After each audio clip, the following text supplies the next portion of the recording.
Good evening. We'll start the meeting at 5:02. Call to order.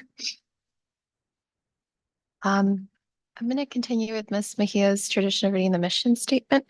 So students will be challenged to become college and career ready and lifelong learners. The Rancho Unified School District will actively partner with the community as its leading educational institution that provides a technology-rich and innovative learning environment for all students. Item 1, call to order. Members of the Board of Education, Arlene Perez, President, present. John Contreras, Vice President. Present. Hector Lafarga, Junior Clerk. Present. Dr. Teresa Marino, Member. Present. Esther Mejia, Member. Present. Thank you. Moving on to item 2, public comments, items on the agenda, blue comments. Dr. Villegas, are there any cards? We do have one, little carry on.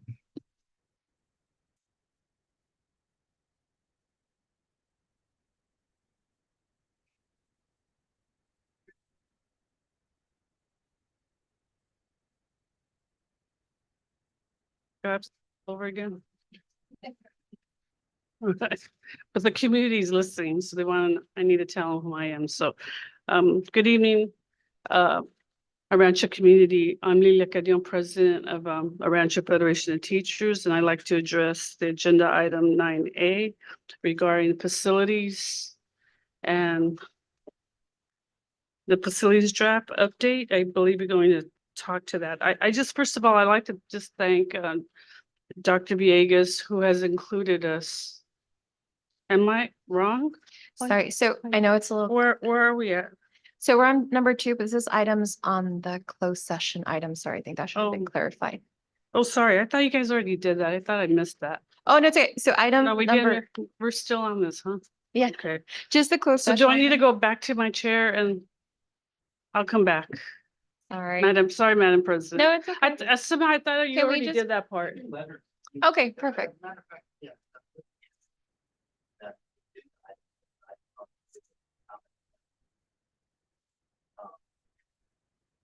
But I think generally, there's no reason why, as long as there's an agenda item. Well, only because it didn't have that above that, because sometimes it has that on top where you can speak to closed items, right? Yeah. So that. And it didn't. That's big. Only closed item. For the record, I was correct then, huh? Continue. Thank you. After 44 years of doing board meetings, I've learned something. Hi, Dora. Wake up, Dora.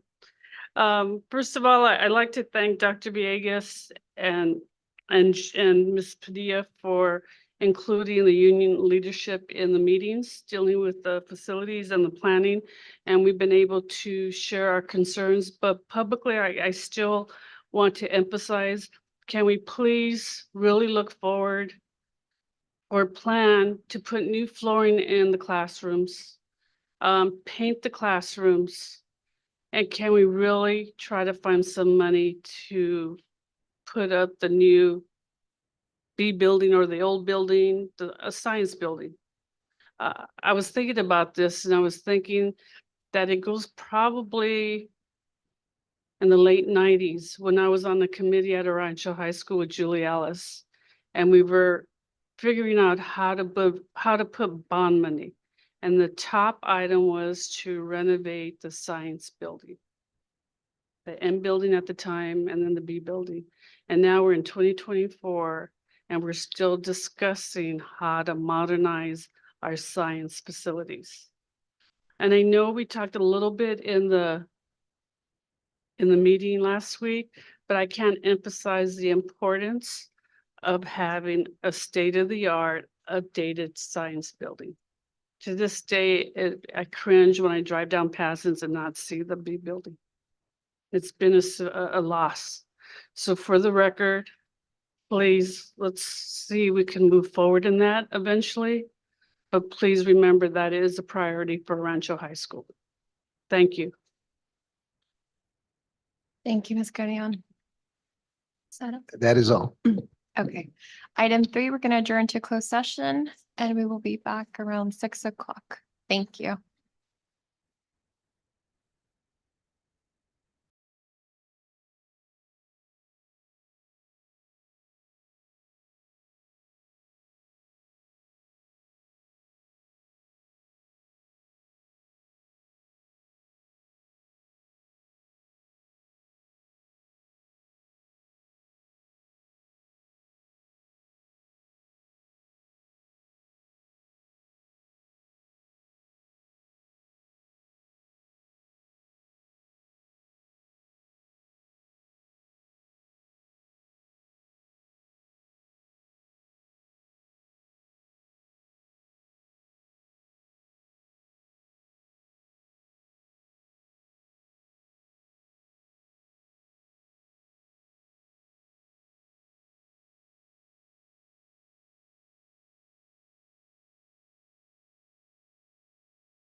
Our apologies. We had some items we had to go over, so apologies for the time. So going back, item number 4, closed session. Dr. Vegas, are there any reports up from closed session? No, we don't have any items in closed session. Thank you. Thank you. Reconvene in open session. Roll call members of the administrative cabinet. Dr. Vegas. So Dora Soto Delgado, Present. Dean Cochran. Present. Jasmine Chavez Diaz, Present. Gisela Castañón, Present. Dr. Virginia Kelson, Present. Jaconda Rodriguez Padilla. Present. Thank you. Item B, Pledge of Allegiance. Mr. LaFarga, can you lead us in the Pledge of Allegiance?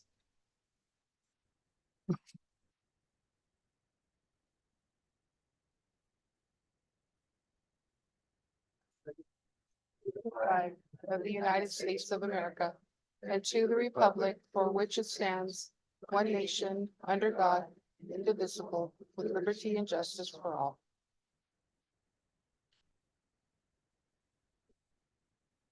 Thank you. And just a reminder, do we have the interpreter here? Yes, thank you. Ms. Olga Montano, si necesita traducciones en español.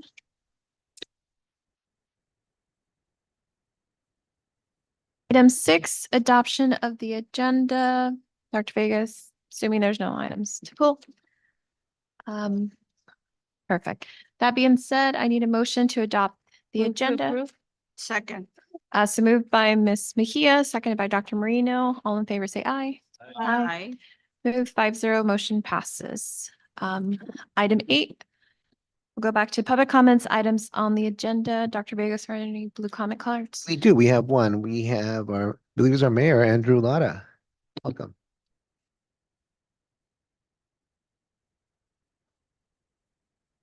Board president and trustees. It's a privilege to be in front of you and to be here at your meeting. The item that you'll be discussing is something that we've been in discussion over, I would say, over at least a number of years in regards to what are ways in which we can improve the school district. And I realize the obstacles that face the school district in regards to funding. But there's a lot of need. And I think this is a step in the right direction. Not only is it itemizing items that need to be done, but it's also categorizing them and giving a prioritization. And hopefully as the city, we can find some ways in which we can participate and help. Because we realize that the school board and the city council are not alone on separate islands. This is our community. These are our children, and we want to be here with you as you improve your facilities. I spent part of yesterday with Principal Alonso at the Rio Vista School. Happened to run into Trustee Lafarga as he was busy working, and also Trustee Esther Mejia as they were both working. And it was great to see. It was great to see the community come out and roll up their sleeves. Little kids, parents, older adults, beautifying the schools that they go to. And board president and I, we talked about maybe doing a project later this year or in the near future in terms of ways in which this community can participate in beautifying our schools. I'll let her talk about that later. But I want to be here as just as a presence of solidarity, and I want to listen, and I want to express our friendship and our willingness to work together. Thank you. Yeah, That is all. that's all. Perfect. So we'll go on to item number 9, information items. A, overview of construction funding and draft facilities, master plan update. So thank you so much. I want to welcome everyone tonight. We have a very exciting topic, which has to do with facilities. I think Mr. Lara said it well, and it's something that we've been looking forward to. And as a district, we're going through kind of a opportunity to revision ourselves and looking at new missions and just looking at what does our school system look like in the next several years. And not, this is exactly in some regards what we're talking about here as it relates to the facilities.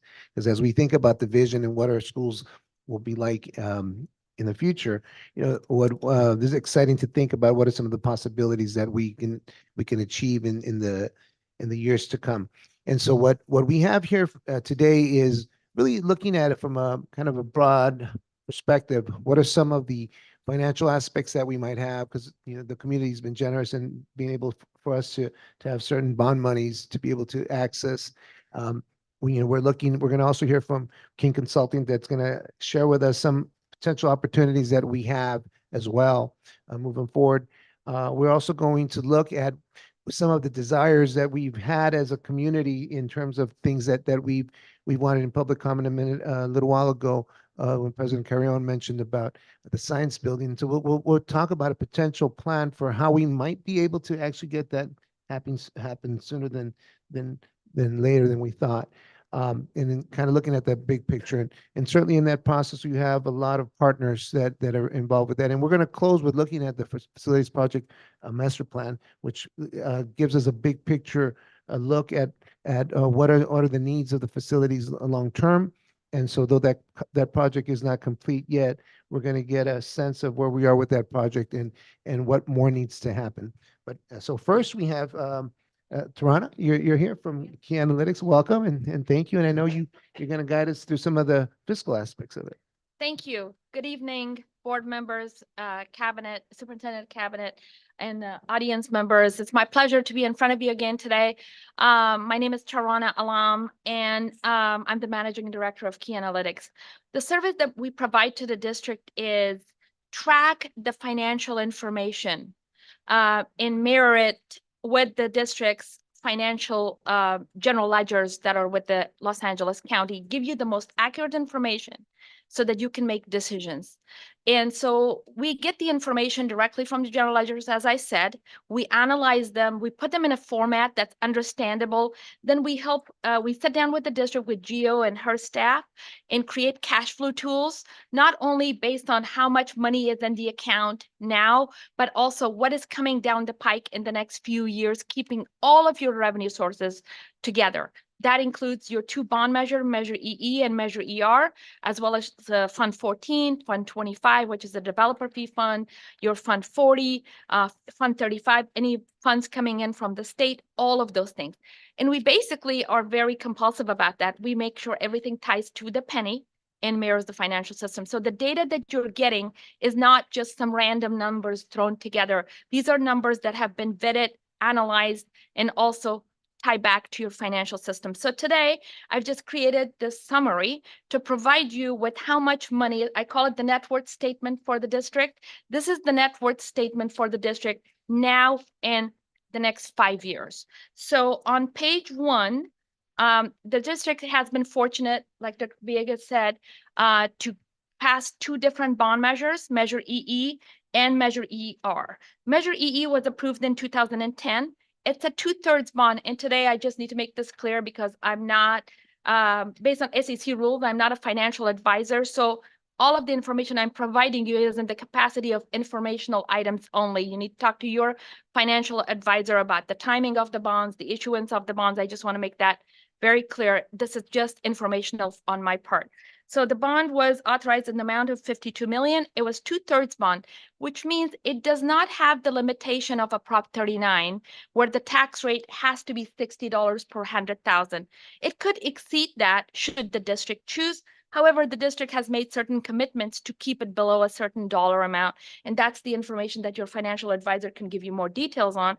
And so most recently, in November of 2023, the district did issue 2023 issuance, which was about $8 million.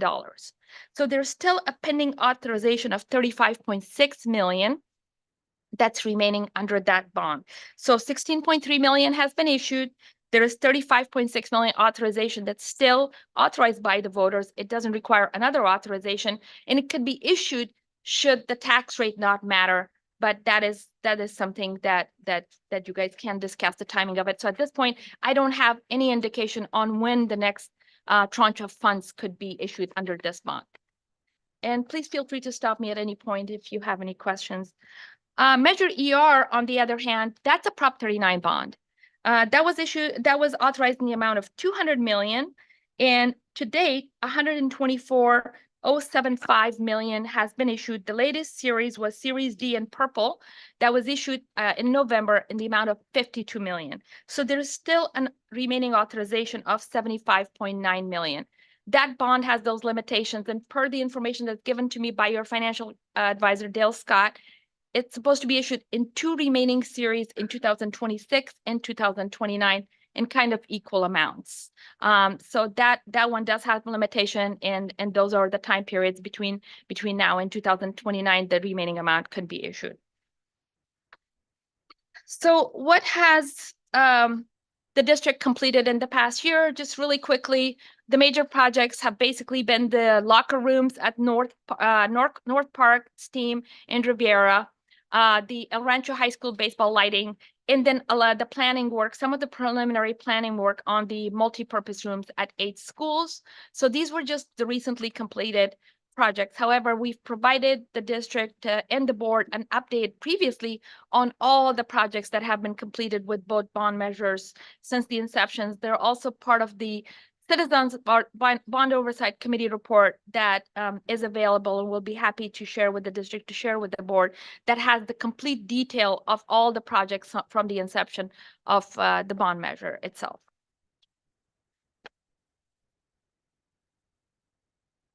Next page is the projects that are currently underway. As you know, the 2 major projects are the stadium and sports fields and the swimming pool. These projects are now in the grading stage, and they're full on under construction right now and should be completed based on their timelines within the next year or so. And then the planning and design for future projects, and we'll discuss the future project list that I have included in here per district input and the amounts of those and whether or not the district can afford to do those projects.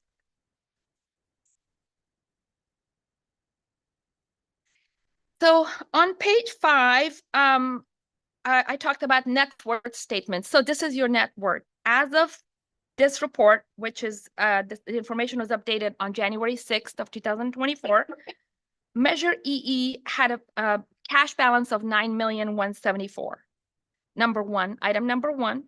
And I mentioned the remaining authorization of 35.6. That is between now and minimum 5 years from now. So you still have, so potentially you could have an amount of 44.8 million from Measure EE. Measure ER had a cash balance of 100,599,375 as of January 6th. It has a remaining pending authorization of 75.9 million for a total of 176.3 million. In addition to that, the district does use other funding sources to fund its projects, like the routine maintenance projects, some of the painting and paving and things like that. So has a balance of 4,043,000 between now and within the next 2 years, basically. I've just limited now this column to just the next 2 years. So that includes 3.5 million towards the roofing project. This amount includes 3.5 million that the district has allocated for the roof replacement projects as part of the Fund 14. There's 1.4 million in the developer fee fund. Developer fee fund is a restricted fund. It can only be used for anything that is because of the impact of new students coming in to the district. So it could be TK projects, or administrative facilities, or any things that impact the new development can bring into the district. I think you can use them for pool and stadium and so forth as well, but it has a limited use. Fund 40, that was a surplus sale of a certain property that the district had made years ago, has a balance of 6.5 million. And ESSER funds, the district has identified $5.5 million from ESSER funds that it would like to allocate to the capital facility projects within the next 1.5 to 2 years. And so I have really concentrated this presentation for the purpose of today to just this $100.3 million number, because the column, the middle column, the 111 million is the authorization that is there, but the funds are not issued. And we need to talk about the timeline of that when the district wants to issue those funds based on their limitations and their timelines.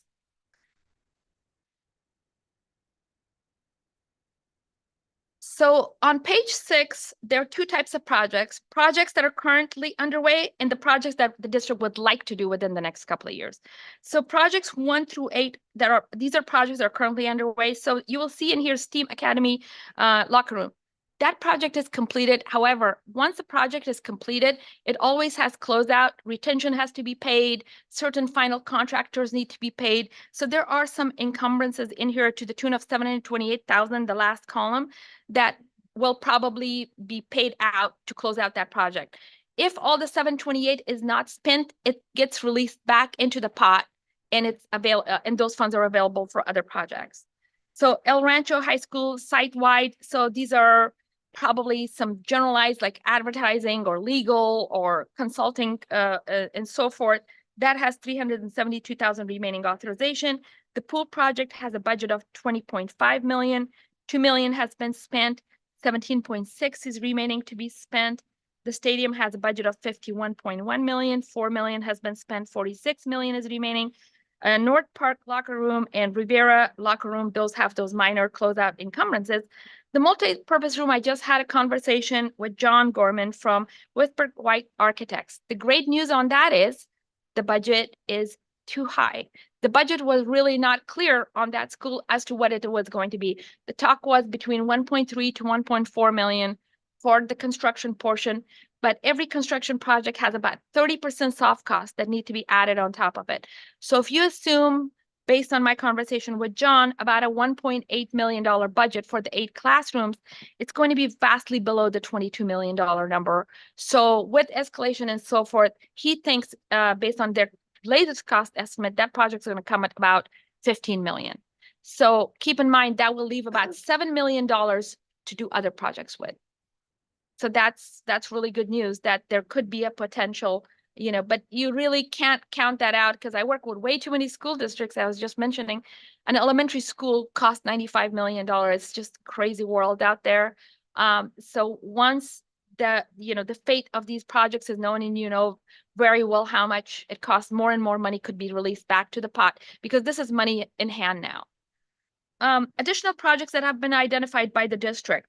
The El Rancho High School Science Building and Quad modernization. Can the district afford that? Yes, it can. Budget of $21 million. Painting project, $1.8 million. Flooring at El Rancho High School, $750,000. El Rancho High School, front of the school, $500,000. HVAC at 6 schools, $2.6 million. Roof replacement, like I said, the $3.5 million from deferred maintenance is going to go towards this project. Kitchen HVAC, $6.9 million. I'm not sure if your kitchen program is rich or not, but some districts have a ton of money in their kitchen budget. If yours doesn't have it, that's too bad because usually when they're in the kitchen budget is really, really good, they contribute towards the equipment cost or whatever sometimes. Playground equipment and then the adult school relocation. So that is $40 million of additional projects that the district would like to proceed with the next couple of years. So that's 106 plus 40, that's $146 million of total project budget. 18 million has been spent. So we need 127.9 million. If we add the 7 million from the NPR in the next page, right now, I am showing a minor deficit. It really isn't a deficit because the interest and the annual developer fees of 100,000 is going to make that a positive number. But at these budgets, the district could afford to do everything that was on page 6. That's based on the numbers that I have accumulated. Most of it is money in the bank. And yes, these projects could be done at these budget levels. Should the budgets go up, or there's a change in ESSER funding, it doesn't become available, or the amount from the Fund 14 is less than the 3.5 million. Those are the what ifs, then it could impact this, but otherwise the district does have sufficient funds based on the cash flow that I have prepared to be able to afford the projects on page 6. Do you have any questions for me? So we'll do the first one. Thank you so much for the presentation. No. We'll start this way and go. Esther? Thank you for the presentation. I do have questions Sure. because You're we had a meeting back in March of 2023 regarding, and all of you were here. So back then, in the revenue, it included the leases as well, for facilities. So the lease revenue was also included there. So I'm wondering why that's not listed here. Number two is, the board approved, the playground, equipment or fixtures. However, we were told that that was going to be ELOP money. So that's not reflected on here. So that's another revenue question that I have. Additionally, for the MPRs back in September of 2022, the board gave direction on a project of total project cost of $13,960,000. So I was a little bit concerned about the $22,000 that was listed on here. I know in the past, we have requested a board-approved project list, encumbered, year-to-date, and project-to-date. So I think, I know you mentioned that some of these numbers are tied to whatever is submitted to LACO, or if I understood correctly. However, I would like it to be, if there's consensus with the board, that it should be whatever the board approved, gave guidance on or direction, because I don't want the community to go back and say, well, when did they approve a $22 million project? I just want to make sure that we're giving the community accurate information that is board approved. So those are my questions that I have. Same thing with the HVAC as well. I know that that was specific to ESSER 3 money. So I just want to make sure, again, that's something that the board gave direction on, that it was HVAC was specifically from ESSER 3 funds. I just want to make sure that we're all on the same page. That is a great point. So on the lease revenue you're talking about, I believe that's the money that's in the special project fund 40. Thank you for Okay, clarifying so that. that money is in here. So it's not property sold. Oh, it's it- not, okay, Okay, because again, I just want to make sure that our Okay. community is, absolutely. gets So I the, believe that's the money in Fund 40, but we can double check on that. But I believe that's the money that's in the Fund 40 account that accounts for that. As far as the budget for the MPR, that budget has changed over time multiple times. But the great news is it's closer to the number that you are mentioning, even with the escalation. Even though this project will not go to bid until next year summer, because it has to go through the DSA process, which is quite lengthy and it has to be done in phases. But John believes that it's going to be closer to that $14-15 million number, not even close to the $22 million number. So that's great news. And this could totally be revised based on our conversation today. And as far as the accounting information that you're referring to, everything that goes through the district's internal control processes, which is the encumbrance in the contract, which cannot be approved without board approval, that is tracked in LACO. And we provided the district today, I think Gio has it, and I saw copies of it earlier, yes. So every single penny of bond funds and capital facility funds that has a purchase order or contract issued is tracked and tied back to the district general ledger. And we also provided this in Excel version as well, so that you can review it in Excel as well. But all of that information basically goes through the district's internal processes. By the time we get it, it's post LACO approval. And what we do is, if you look at that report as compared to what you will get from the general ledger, it gives you better information to review. Who did I pay? What did that vendor do? How much was it? Which object code was it? But all of that is detailed in that report, and we've provided it in the Excel version as well as and it mirrors, like I said, the financial system. As far as budgets, the budgets are estimates, as you know, and they only become firmer when the project goes to bid and the bids are approved. And then even then there is an allowance and contingency and so forth. So there are times when I would present a report, the budget and the encumbrance equals, and people ask me, like, how is that even possible? When a project is closed, the expenditure is the budget, basically. But until then, there are many iterations of that. So for example, the pool project, which is a $20 million project, that is its budget right now. Unless the board approves to increase it, that is the budget. And then the encumbrances are going to be what's in that report. So you will see what as the board approves the purchase orders and contracts based on bidding and so forth, then that becomes encumbered. And may I? Yeah. Provide additional clarification. So with regards to the playground structures, that was approved by the board on December 12th, using ESSER 3 funds. And we are going to start that work this summer. It's in the planning phase of developing specifications for each school. And that has to be encumbered before September 30th and spent before January 28th, 2025. So that is in motion. And then you also approved the HVAC? The HVAC was, thank you. That was approved, I believe, November 9th. That was the second amendment to PAC West. And that was also using ESSER funding. And that money is also incorporated in these projections. So on page 5, the $5.5 million of ESSER fund contributions are the funds that are going to be used for these two projects. Thank you. Minute- And if I may, just my Yeah. last final comment is, I know that you listed recently completed projects. Again, I just want to make sure that there's full transparency as far as the El Rancho High School baseball lighting.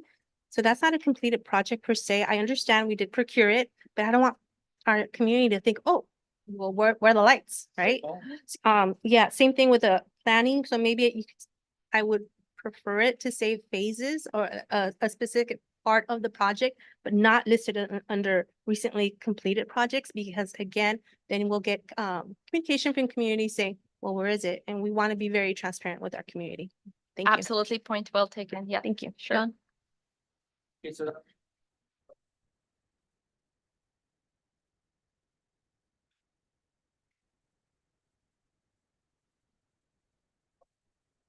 Yes.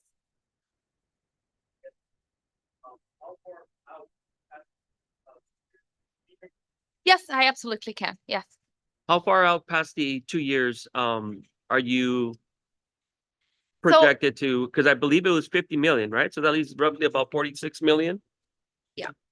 So if you go to page 5, which I have on the screen, so the first column where it says remaining cash balance, this is the next 2 years, because the state doesn't even have a bond on the ballot. It's going to go on the ballot this November.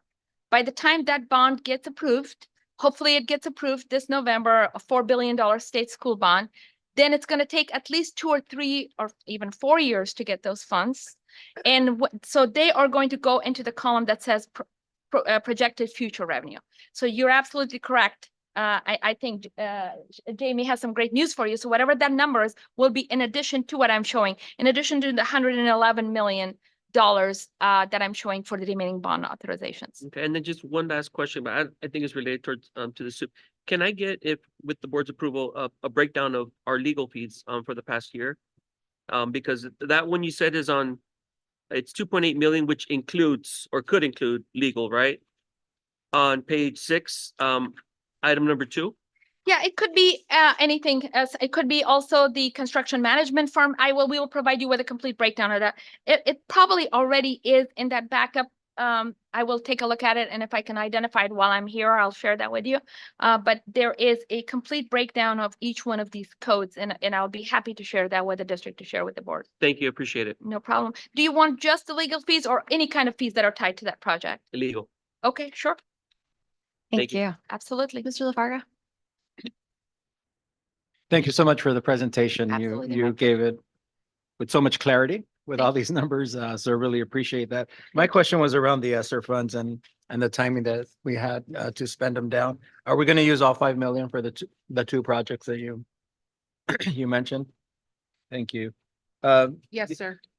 Yeah, I got you. Thank you. And then on our future projects, we're kind of giving a 3-year timeline. Have we thought about how we're prioritizing these projects over the next 3 years? And the reason I'm asking is because a lot of it is at the high school. And, you know, I'm hoping that we can prioritize and accelerate some of this work to coincide with the work that obviously we're doing with the sports fields and everything else, so that when everything is done, we can present not a brand new high school, but a different look to the entire campus. So there is some coordination that's happening. So hopefully, if we're able to move forward with some of the projects, you'll see that some of them will start over the summer. You see the painting, for example, painting, some of the roofing, the HVAC, all of that will be happening at the same time as these athletic fields are happening. We're hoping that if we move in the direction, let's just say that one of the futures would be a science building. From looking at something like this, we see that we can afford it, and then we can start the planning for that and start phasing it in, and that could happen very close to the ending time of when the fields are done. Construction in that area could start as well. As a matter of fact, I think one of the things that we want to consider is, as we're doing this phasing, if we're going to do the science building, we're going to need to do something different with that parking lot. So that's part of the conversation that we want to. So if we're going to go in that direction, we would need to make that decision soon so that we can adjust the plans for the current construction that's happening. So a lot of this is what happened, and that's at the high school. And then, you know, as we're talking about the NPRs, so we're looking at starting that as well, as hopefully as soon as this summer. Mhm. So there would be a lot of this work is happening It'll concomitantly. happen hand in hand. Really Yeah. appreciate that. Thank you. And thank you so much for the clarity around the deficit that showed. Yes. And pointing out that it will eventually result in a positive. I think that just, And That much would- yeah. positive, especially when you release $7.5 million from the multipurpose room of $7 million. Yeah. It definitely will be a big cushion, which would enable the district to do some other projects. great. Thank you. Appreciate it. Thank you. Dr. Marino? Yes. All right. So my first question is this the last of the ESSER funds that we have, the 5.5? Oh, it's on closer. Is that better? Okay, my first question is this the last of the ESSER funds that we have available? Yes, ma'am. Not much. Nonetheless, okay. I'm very happy to hear that the NPR cost is significantly lower, because on September 20th of 22, it was projected at 13.96 million. And so when we received this information, it jumped to 22 million. So here's my concern, that I wouldn't want in 2 years or upon completion to say, oops, you know, there's a change and we need amendments, because it went from, say, 14 million to 22. Now, what we heard from you today is back to possibly what, 14 million or 15. That's what I heard. Yeah. How do we ensure, or how do we ensure that it's going to be, you can't cap it, because I fully understand that you have to add the 30% for soft cost, et cetera, et cetera. But we certainly would not be able to afford an increase of an additional 8 million. I mean, in the period of 2 years, it fluctuated. That's my concern. Yes, I think I'll And- take responsibility for this one. I think we did not have enough time to coordinate. I think this is way too high. But also the scope was discussed at different times, being different types of scope. But based on the cost estimating of the architect, he's pretty sure that it's going to be closer to about the 14-15 million dollar number, and not even close to the 22. And if I may add, Mhm. There are strategies now we're waiting for DSA approval. So there are bidding strategies that we can put in place to secure this budget. And of course, there will always be cost escalations as it relates to inflation and other pieces, correct? So we may not want to do a regular hard bid award to the lowest bidder type of scenario like we have in the past. We could look at all other alternatives, such as design build. There are numerous ways of competitively bidding the project, where the contractor assumes the risk and provides a guaranteed maximum price.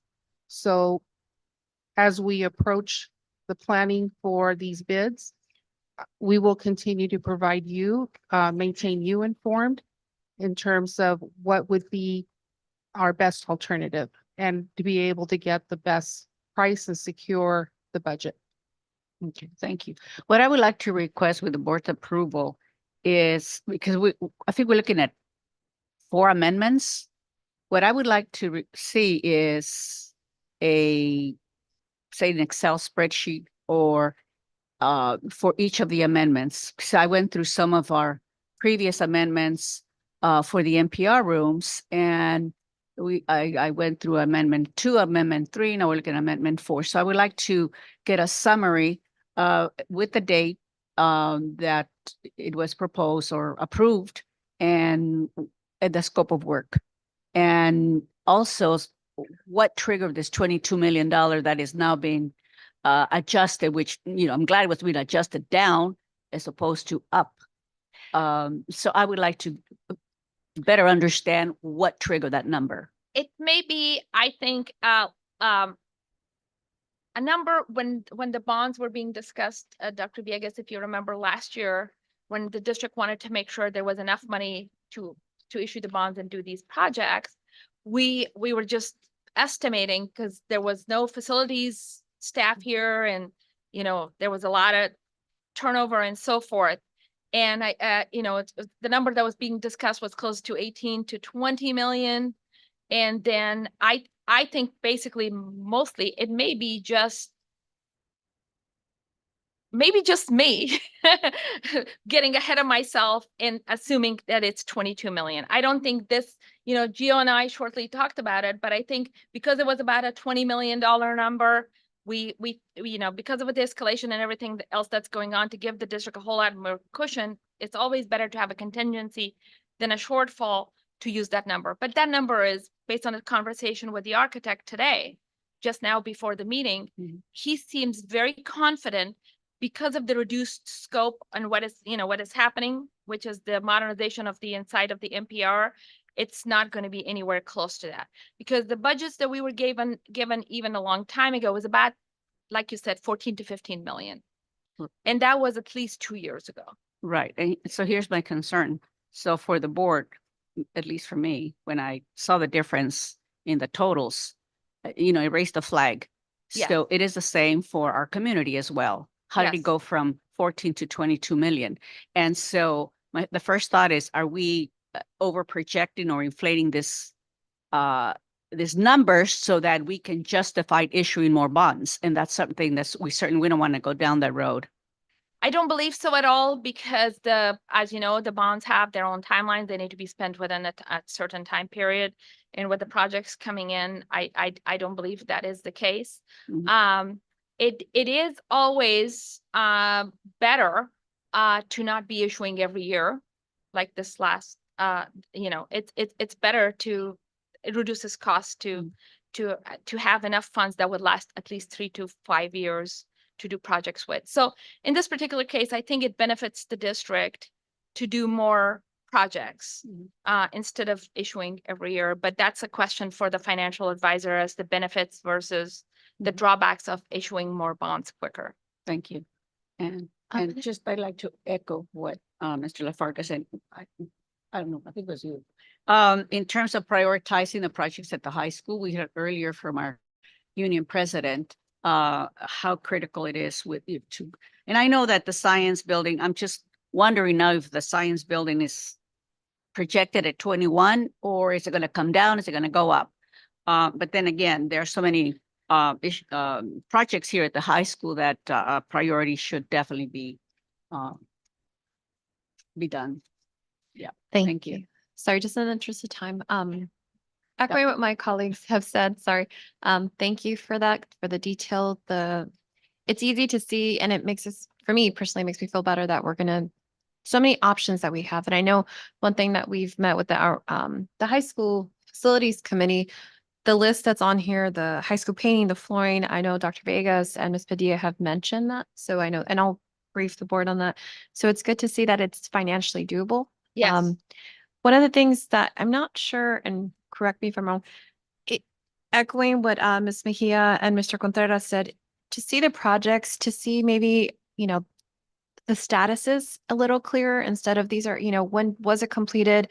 Maybe aligning with when was it approved by the board, a little bit more details in terms of that table, and I can provide some input just so that it's easy for the community to see it, right? Because exactly what they were saying, we want to prevent any miscommunication, as well as if we can include that, I don't know, Dr. Vegas, where that like on the website or somewhere, so that we can echo that to the community to make sure this is where we're at, this is what we're doing, this is how much has been spent. Oh, perfect. So there is a report, and I think if you could forward that report to the board members, I think would be great. It's a bond The feedback? oversight committee report that is highly detailed. It has the timeline, it has the scope, it has the budget, it has the financial backup. That is the purview of the CBOC, and it's something that gets posted on district's website. We just put together this one that for the meeting on Thursday, I believe it is. So I think this will give you a lot of what you're looking for. And we'll be happy to add more to it.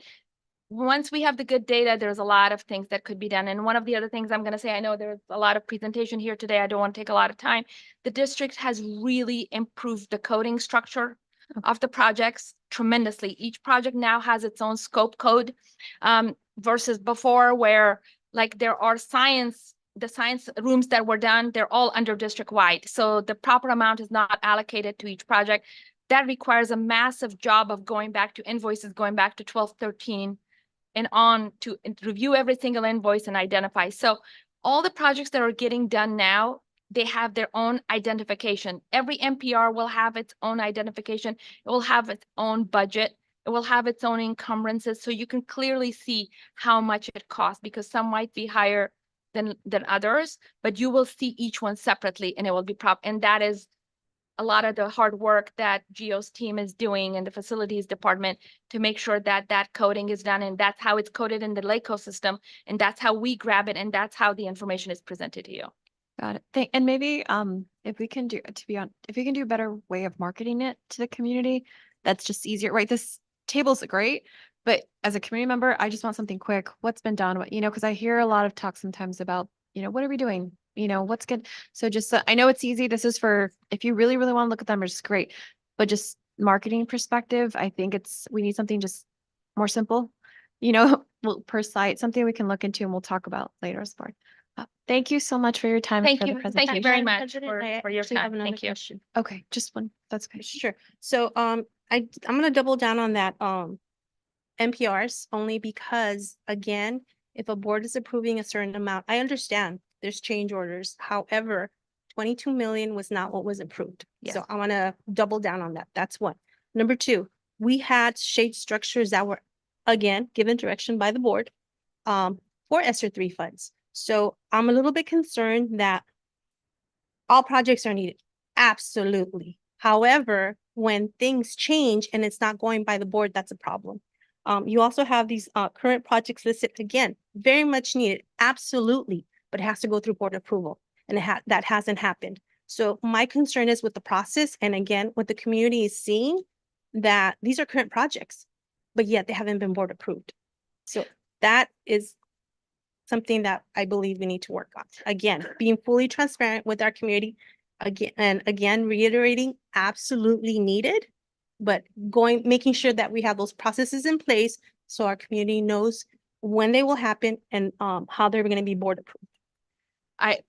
Your point is well taken again. The purpose of this today was whether if the district had a wish list, it could accomplish that wish list. As you can see, nothing has been spent on any of these projects. There are no contracts. Nothing has been done on it. This is just simply a wish list of project versus money. It's like, for the house, I want to do this and this. Can I afford it? Was intended to be that kind of a very summarized list. So if it's caused confusion, I'm sorry for that. But the purpose was basically just to throw everything that the district would like to do with this money and whether or not it can afford it. And that's the purpose of this presentation. And so hopefully it does that, as far as the funding and the funds that are overstated in the NPR could definitely be used for projects like shade structure and other things that the district would like to do. I appreciate the clarification, and I would like a follow-up as far as the shade structures that were approved. In the future, not right now. Thank you so much. Thank you so much.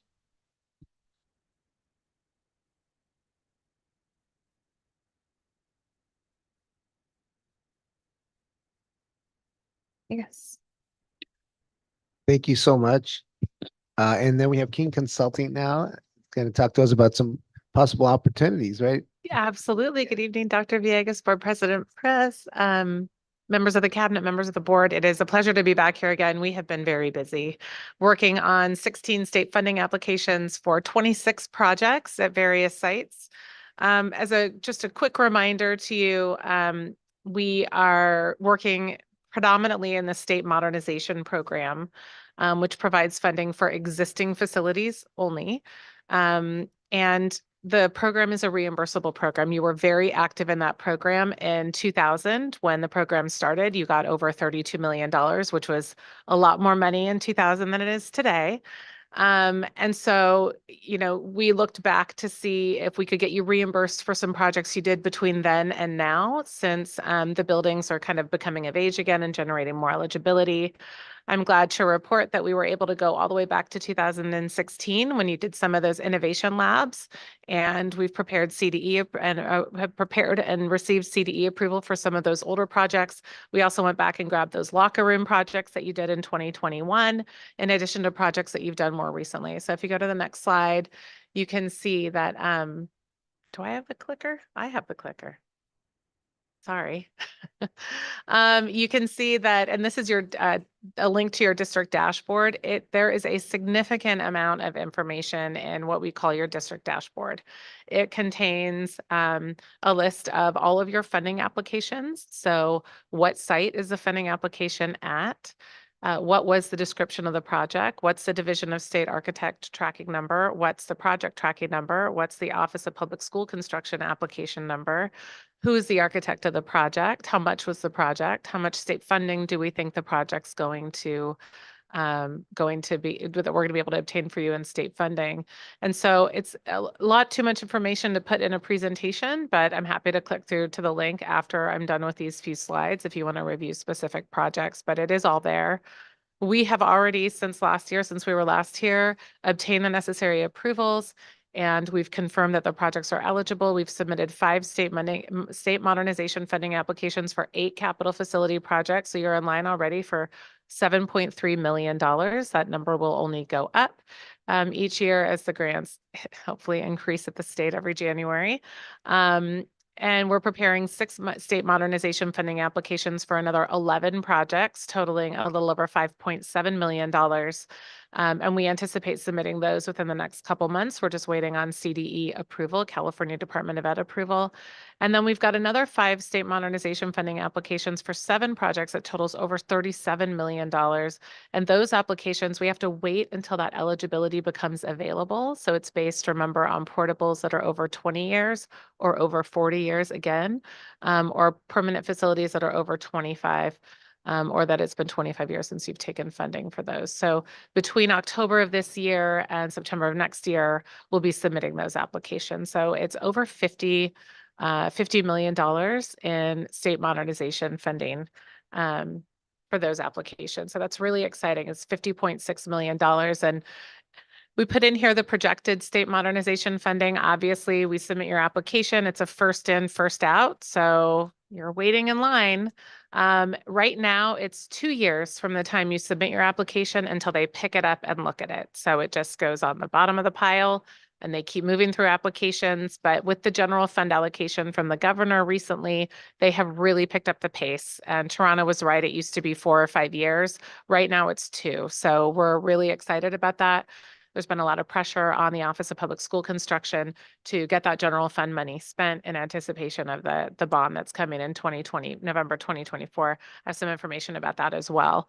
So this is when we actually expect those funds to come to you. If the current processing timeline continues and they don't get backlogged again with funding applications, we expect that probably towards the end of next year, you'll see that 7.3 million. And then in fiscal year 26, 27, another 5.7, 27, 28, that 32.7, and then some other funding out in 28, 29. this is how it's done. And I think you're being incredibly proactive in bringing this team together to be able to align your opportunities for funding with the implementation plan of what you want to do, right? You don't want the funding to drive the facilities, but certainly you should consider who has modernization eligibility now, who's going to have who's not going to have any more eligibility until 4 years from now. So is there funding available now or is it deferred funding? I should point out that these are for projects that you've already either spent your money on, right? The innovation labs, the money you're going to be spending on the multipurpose rooms, the boys and girls locker rooms, the swimming pool, the athletics complex. You will have already spent your own local funds. Then that's considered your local match and the state's money. So when these funds come back to you, they'll go in that Fund 35 that Tarana mentioned, and you can spend them anywhere in the district. So you will have already spent your share and the district share, and so it'll come back into your Fund 35. They can only be spent on capital facility projects. So what we're trying to do is when Tarana talks to you about things like hard costs and soft costs, right? Hard costs are hammer and nails, anything. You take the building up, you flip it over, you shake everything out, and what's left in your hands are your hard costs, things that are permanent. Soft costs are me, your lawyers, Tarana, your construction manager, your engineers, your architects, right? Everyone who's helping you to move these projects along and designing these projects for you and getting you state funding for them. The modernization program funds up to all of your hard construction costs, right? And then you're supposed to match it by paying for the soft costs. So even after we access this $50.6 million in state funding eligibility for you, which is contingent on the bond passing in November, and I'll talk about that in a minute, you will still have coming to you in just the next couple years, another over $62 million worth of modernization eligibility. And this is because you were so proactive when the program started that they're calling it now the second round of modernization eligibility is becoming available. And this is all of your opportunity. So again, this is what you would take this combined with when we think you're getting the other funds back and kind of align this with, okay, how do we prioritize these projects that we have in front of us, right? Again, you don't necessarily want the funding to drive the facilities, but sometimes it makes more sense when you're prioritizing to at least have this help inform that process. So again, all of this should be coming back to you in the next couple of years. Right now, they are currently processing. I just met with OPSC today. They're processing the first of funding applications for that second round of modernization eligibility. Our calculations are based on how the regulations are written now for how they're going to do that. Once we get these first few applications processed, I will be happy to let you know that these numbers are accurate and can absolutely be counted on. We're just waiting for them to get through the first few. So what does the future of state funding for school facilities look like? There is not a lot of places that you get funding for capital facilities. You've got your developer fees, your local bonds, and the state building program, essentially. That's pretty much it. There has been continuity of funding in this program since its inception in 1998. There's only been one statewide school facility bond under the school facility program that did not pass. It was unfortunately numbered Proposition 13, happened right when COVID hit and was put on a primary election. There's a ton of momentum for the bond that's going forward in November. There was an Assembly bill and a Senate bill. The Marisucci one is the one that we anticipate will move forward. It's going to be kindergarten through community college, and it's going to be $14 billion. Even after they fund everybody, say the bond passed today, and everyone's like, well, there's so many people in line. There would still be $12 billion remaining. So it's plenty of funding to fund everybody that's in line and everybody who's going to be getting in line over the next several years. The 2022-23 and 2023-24 fiscal year state budgets really helped to fund a lot of those applications that were in line. So again, even if the bond doesn't pass, it's not bad news. The state knows how important this program is, and they're constantly pushing money into it in the absence of a statewide bond. But from all the financial advisors are telling us that the bond is looking really good. And so I just wanted to show you here, this demonstrates all the statewide school facility bonds that have funded the program since 1998. And the only one that didn't was that primary election of that Prop 13. So we're really looking forward to it. We know that with the passage of that state bond, there's going to be even more funding opportunity for you. So For us, we're very optimistic about your future. We know there's going to be money for career tech education. There's hopefully going to be more money for the pre-K, TK, full day kinder rollout. And so, we're here to help you. We're obviously working really closely with your team of architects and with Tarana to make sure that we're maximizing every dollar that your community committed, that you're saying, hey, you gave us $1, we're asking the state to match it with another $1. And I am happy to answer any questions. Thank you so much. Mhm. We'll start this way, Dr. Marino. Thank you for this presentation. It's very encouraging. The future in terms of modernization funding looks very promising. Yes. So I certainly keep our fingers crossed that it does come through. I do have a question though. So you talked about state funding. Mhm. Can you tell us a little bit about federal funding? Do you look into federal funding as well? And the reason why I say this, let me see if I can pull it up. I was Mhm. trying to look for that. And I believe this is federal. This is oh, no, it is state, sorry. State and community energy programs.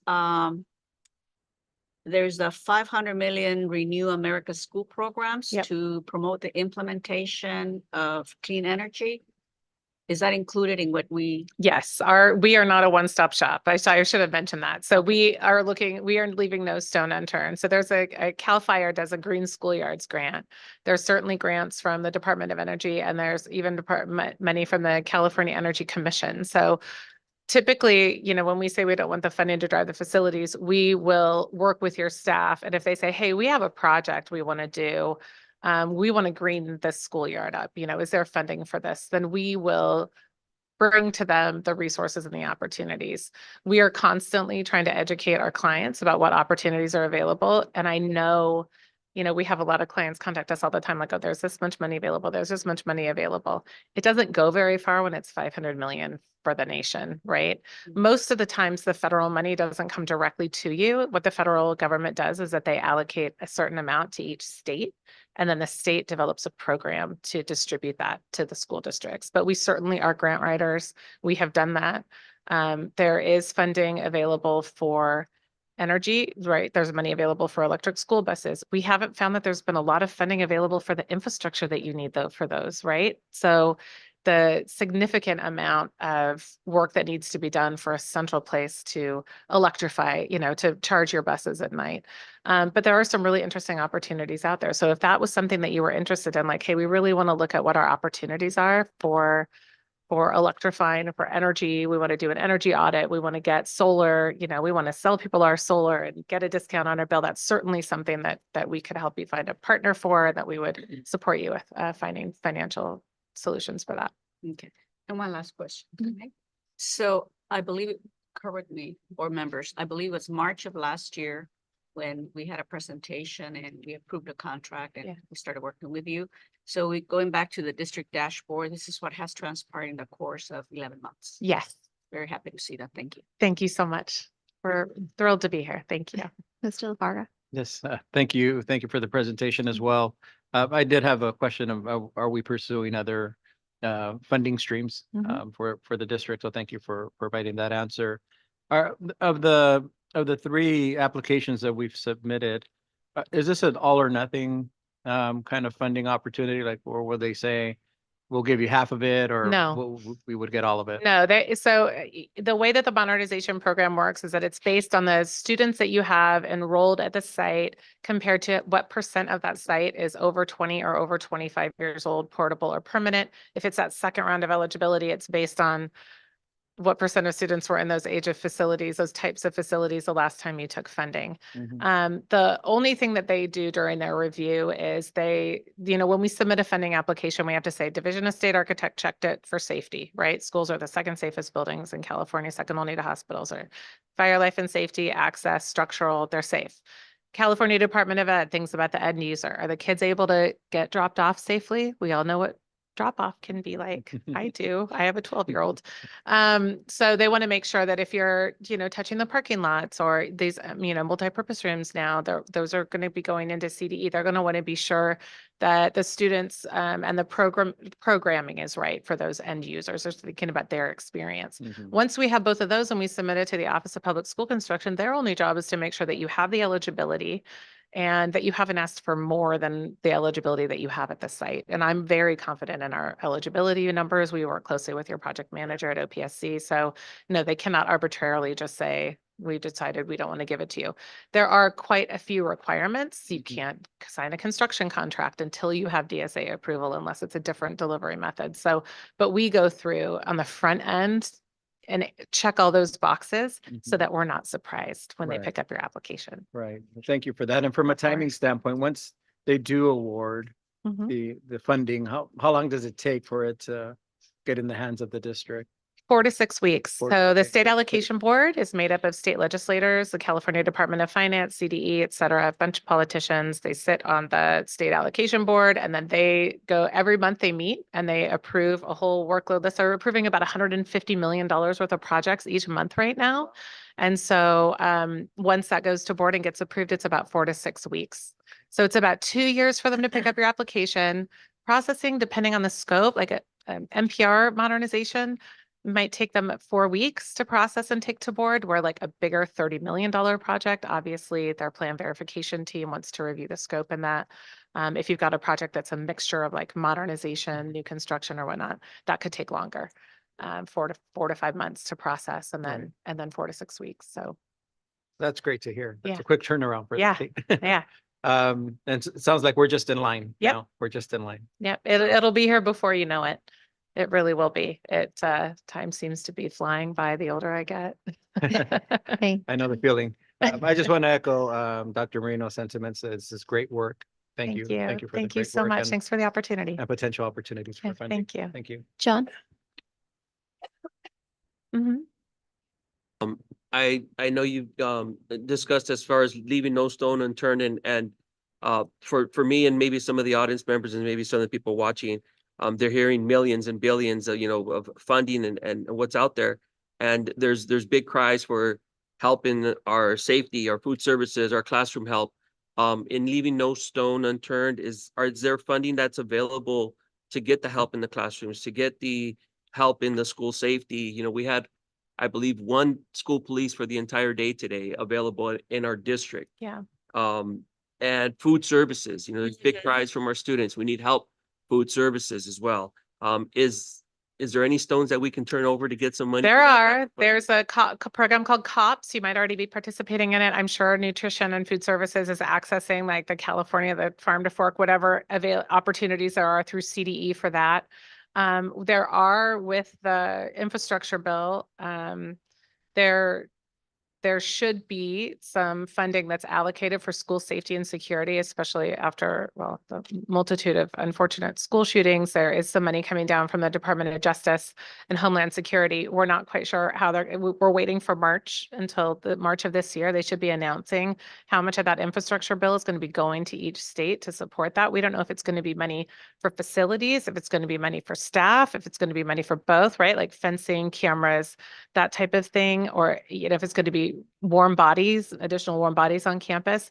But as those opportunities develop, then we will bring those to you, right? We're not going to wait for you to bring those to us. So as soon as we know more, you'll know more. And if you have, what I'm hearing you say now is like nutrition, safety, that I can bring to Dr. Villegas and Gio, I can bring them what opportunities there are right now. A lot of these programs have funding rounds, and a lot of the things you're talking about are really programmatically driven. And so your community, your staff knows your schools. I can support them in their endeavor because the red tape can be a lot. And so we can absolutely help shepherd some of your staff through the grant writing process for some of those more specialized programs.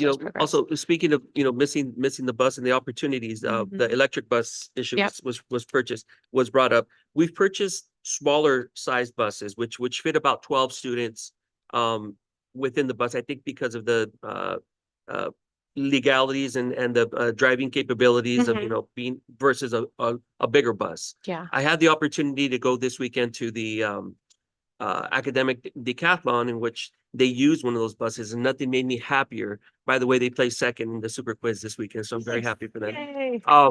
Nothing made me happier than going home and seeing the bus. I mean, the bus with the children and the teacher in there, and knowing that what we're purchasing for the district is being put to use. Yeah. So I know it's a different style. It's an electric vehicle. Yeah. Is there any type of funding for that to, because it is being used? Yeah, it just depends. I mean, I literally have a database of every single opportunity to purchase a bus or to have somebody purchase a bus for you.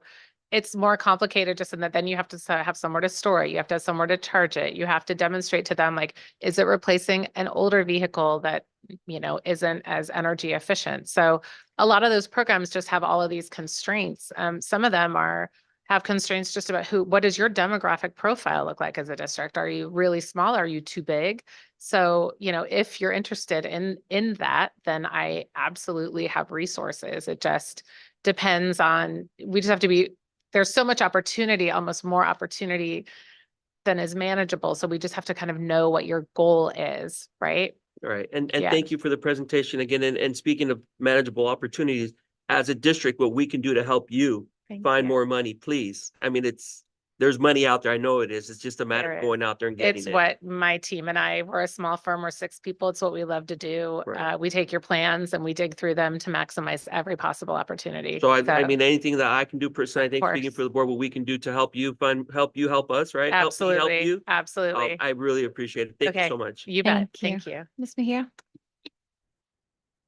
Ms. King, thank you for the presentation. And just to piggyback on what Vice President Contreras said, as far as funding, right? And kind of goes towards Dr. Villegas, this question is, you know, perfect example, the shade structures.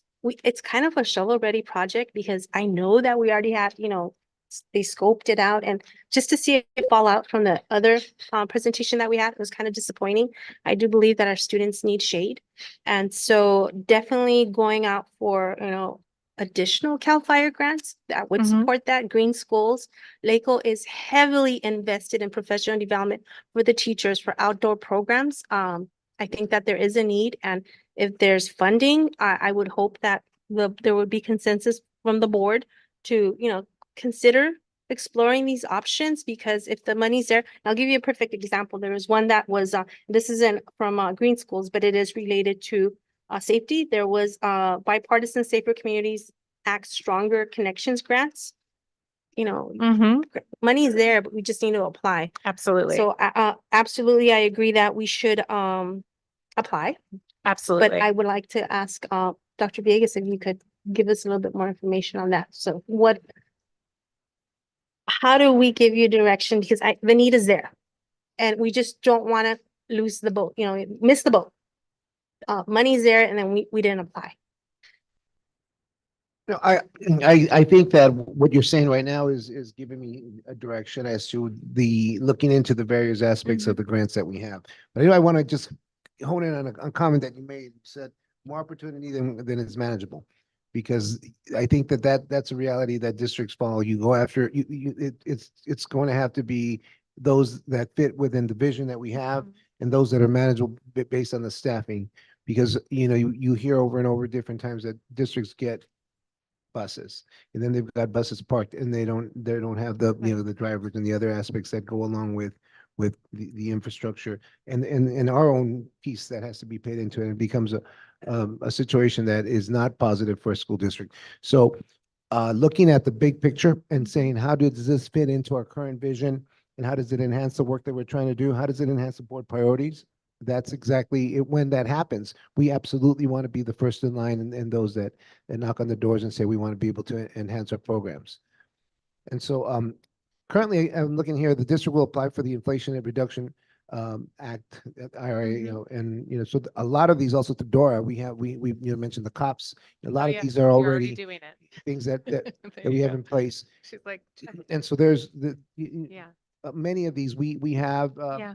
and currently we just got word we're looking at more community schools grants, for example, that's going to be additional funding. Again, it sits within the purview of the big picture that we have. But love to take the direction from the board, specifically if there's specifics as to some very specific ones that we want to look at very closely. I can do that and then brief the board through an update and let you know this is what we're finding as we get these opportunities.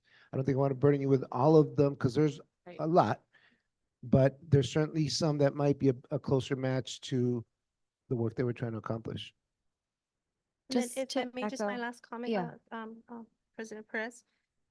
You mentioned Fund 35 once we Mhm. get the Yep. funding, so I just wanted to make sure that it's Fund 35, because I didn't. It is, I yes. don't So think you I saw it on have the list. I just wanted four to- capital facility funds, and Toronto's gonna tell me I'm gonna get it wrong. You've got your developer fee fund, your bond fund, Fund 35 is your state fund, and Fund 40 is your special reserves. Thank you. Did I get it right? The district currently does not have a Fund 35 because there is no There's no more. state Yeah, fund. I just State wanted to make fund, sure that I.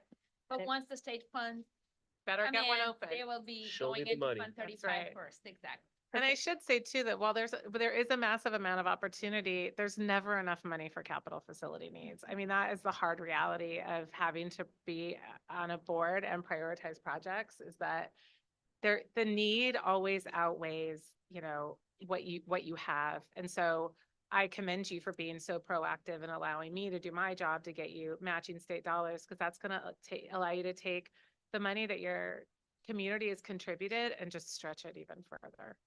And we'll keep looking. The one good news about Yeah. the state funds, just for the applications that Jamie has filed, if those funds become available, hopefully they will upon passage of the bond. Those are the most unrestricted funds available to the district because these are funds the district has already spent and it satisfied all the requirements under the bond. So these are funds that could be used for any type of capital facility project. The only thing it can be used for is operational expenses, but any type of capital facility projects, those funds could be used for, it has no timelines, it has no limitations, it has no arbitrage requirement, none of those things. So they're the best type of monies to get. Thank you, and thank you, Madam President. Thank you. Just really, piggyback after what Dr. Vega said, I would want to maybe bring this as a future board, discussion to see what are the priorities, because echoing, right? There's a million things we can Mhm. prioritize, but then you don't get anything done sometimes. So I just want to make sure that could be like a future discussion topic that I'm sure we're interested to see what are the different, outside of facilities, what are some projects that we're interested in? My quick, question, sorry. They asked, okay, so we're in line. Mm-hmm. Where does the lobbying come in? Is that effective? Do you all do that? Like, does that help? The lobbying. So we only need to really lobby the state allocation board if we go to them with an appeal. I mean, right now, what we are all trying to do is spread the good word about the state bond, because if the state bond doesn't pass, then the burden is all on you to fund all of these, because all of that money goes away. And, state bonds tend to be really bipartisan, right? So, I mean, historically, they have all passed except for the one. And so we're feeling really confident. So I would say, I think you may have gotten an email from the Coalition for Adequate School Housing asking you to sign a letter in support of the statewide school facility bond. If you haven't, I'm happy to forward that to Dr. Villegas and Gio. They can share it with you. They need all the support they can get. We're hosting fundraisers. I mean, we are just trying to spread the word that it's a good positive thing. It's needed. The most of the schools in California are coming up on, 75, 80 years old. And we've got a real infrastructure issues in our schools, in addition to some growth because of the unfunded mandate that is universal transitional kindergarten. So that is where you can, I think, be most effective, is to try and convince people like my brother-in-law that the money actually does go to the school districts. And Tarana can tell you, you absolutely have to account for every single penny that is spent, or you have to give it back. So I think that's the most effective that you could be right now. Yeah, and then one last request, if we can, so we haven't, heard from Keen Consult, maybe, or at least we directly, the board hasn't heard from a while, so we can maybe get in the habit of possibly like a quarterly update, because it's great what you're doing. We just want to get more information, possibly. That's okay. Absolutely. I would love to come down. In fact, you may have heard some rumblings recently about the governor's budget that just came out and how he reduced funding and the pre-K, there's no money. That's all preliminary. The final budget isn't out, and the Coalition for Adequate School Housing and other stakeholder groups are putting a lot of pressure on him to reverse that. It won't impact any of your applications that are currently in line. So Oh. I would love to be able to come back, quarterly to share that with you because there's so much information that goes around. I just want to be sure you're getting the truthful, the correct information about your applications and what's happening kind of in the industry. That being said, in between those updates, I'm happy to always respond and answer questions. And then of course the dashboard is live and I can share it. And we are constantly updating that as your applications move through the process. And I wasn't saying that, I mean, we would love to have you here physically. sure. But when, it could also be just like through a board update. We can just The have weather's quarterly really nice updates. down here. Yeah. I'm just kidding. Even though, I mean, you are always welcome, but I just want to make sure that, we're just keeping Yeah. up to date with where we are. What's the process? Just update or any grants that, Yep. you might think. I could provide you with a board update to share. Thank you again so Thank much you for the so much, everybody. presentation. It's a pleasure to see you. Thanks. And I just want to take a moment to recognize some staff members that are out there. And I see Luis Torres, our project manager. Well, and thank you for being here, and David as well. And thank you for being here. And Anthony, thanks for hearing it. Is Billy still here? Billy's here as well. And they took the time to be here because I know the facilities piece is really important for them as well. So now next up, I'd like to introduce John Gomer. He's a principal senior project manager from Westbrook White Architecture, and he's going to talk about the NPRs. Good evening, board members, cabinet members. I'm glad to present this current project schedule for the 8 NPR buildings over the next few years. We are currently in the second round of DSA corrections. We're going to be going back to DSA on all 8 projects in the middle of this February, looking at February 15th to resubmit. We're looking to get the approval towards the end of May, first part of June, and at which point you can go out to bid with your project and then start construction in July.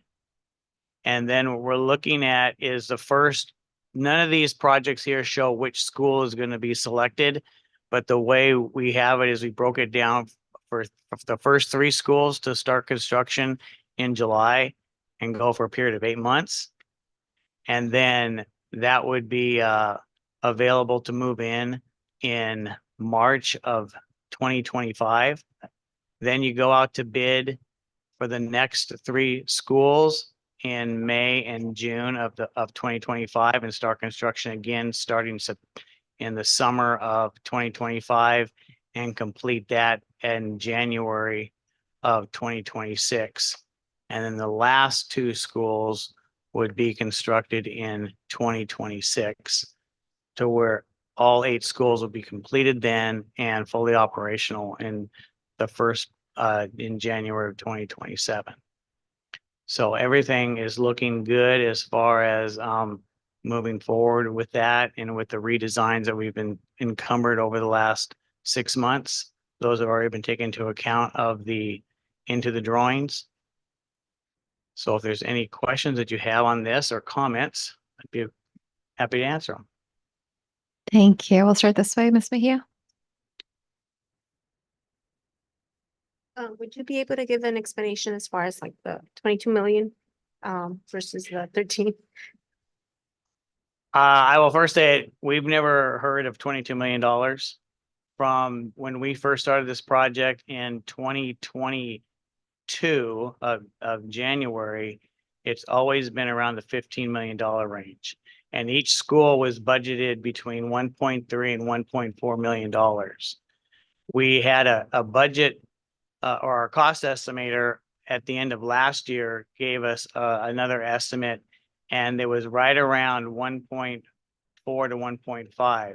It was at that point when we presented to the past CBO that we needed to bring some costs down. And we proposed some cost reductive savings to redesign some items that we were told to go to by the previous lady who was working here at that time in 2022.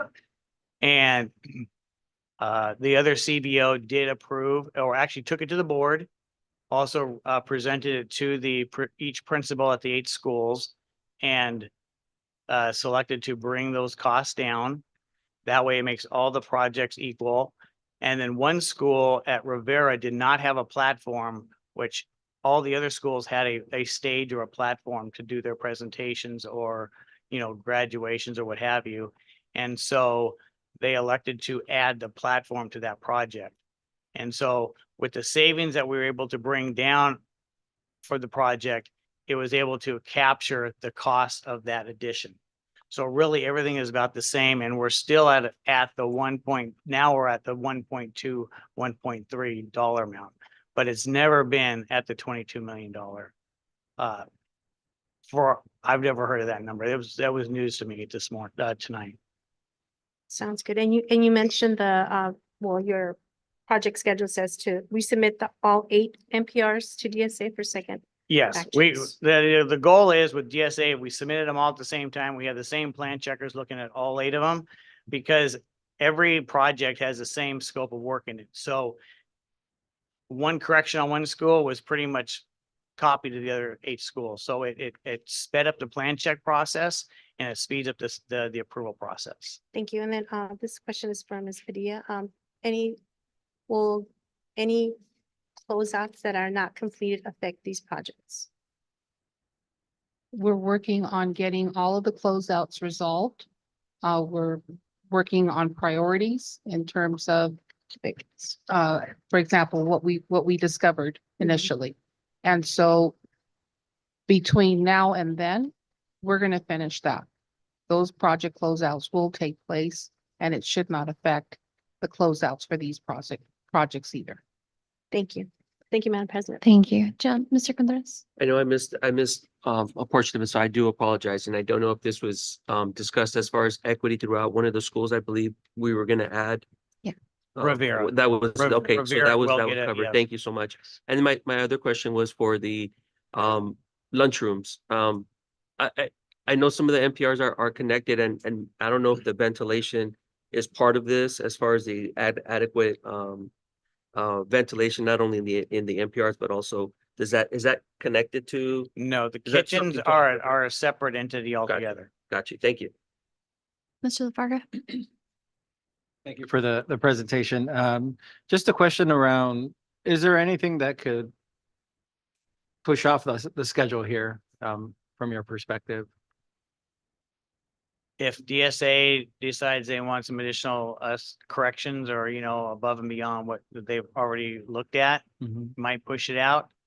But I've planned some buffer in this that we have already to take care of that. So hopefully there's not a big hiccup in this. Sure.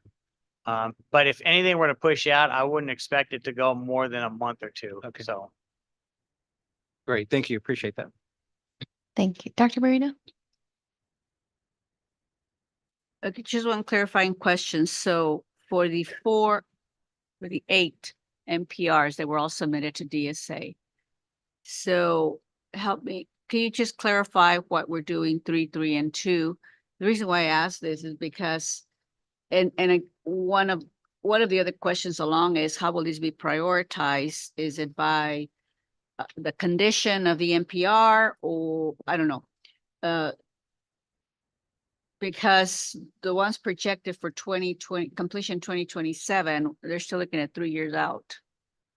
And can any work be done at the same time? Well, it was only pushed out only to help spread out the construction process. I mean, I guess if you had all the money all up front, you could do it all at once. Select maybe 1 or 2 contractors to get it all done at once. It's just disrupting 8 campuses at one time. Is that something the district wants to do? That's something you have to discuss amongst yourselves.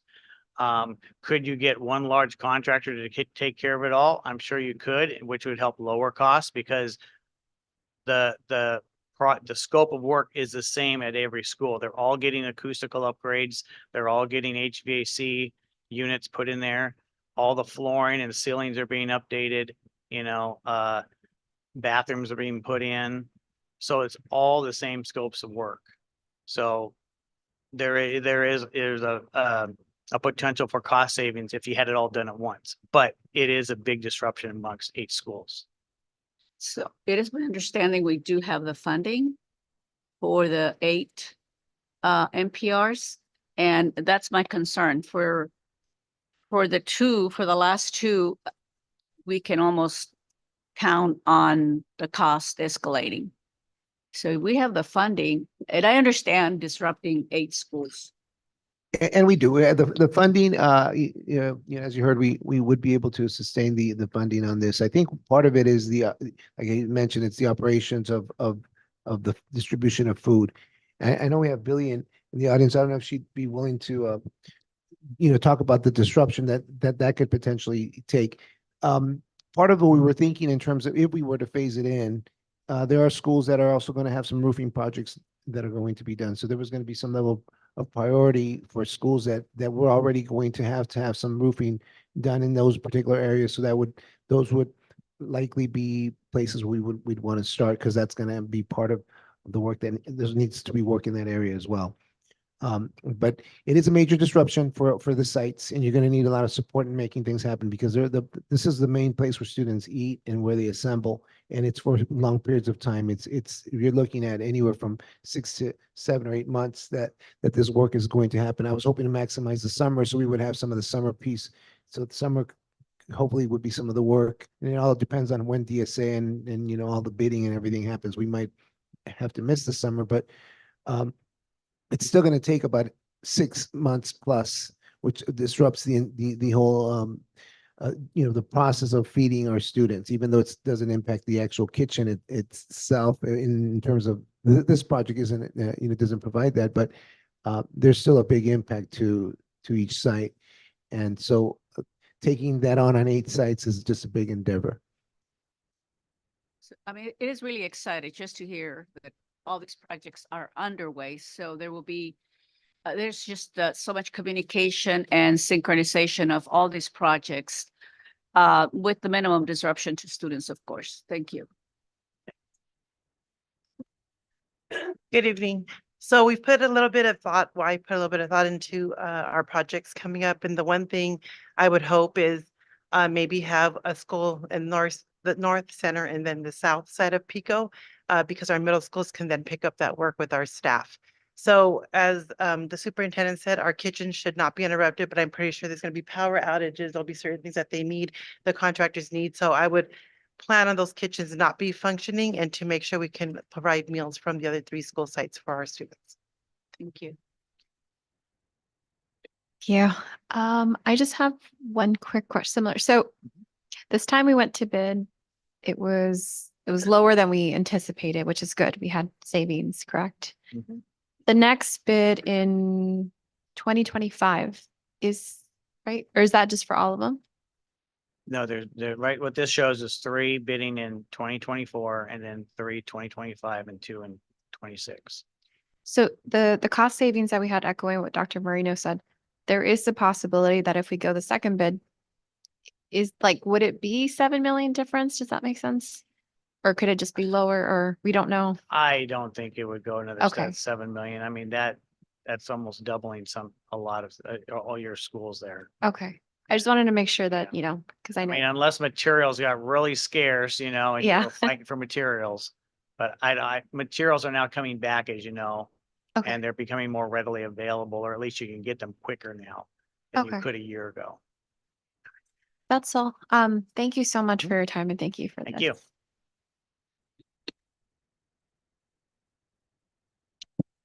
And now we have David Eves. He's the student director for LPA Design, and Lindsay Howard, senior project director from LPA Designs, who will be talking about the master plan. Good evening, President Perez, members of the board, Superintendent Villegas, cabinet members. It's great to be here. I'm Dave Eves. I'm a principal and architect with the firm. This is Lindsay Hayward, my associate and project designer. So we're gonna give you a little overview of where we are in the process of the master plan.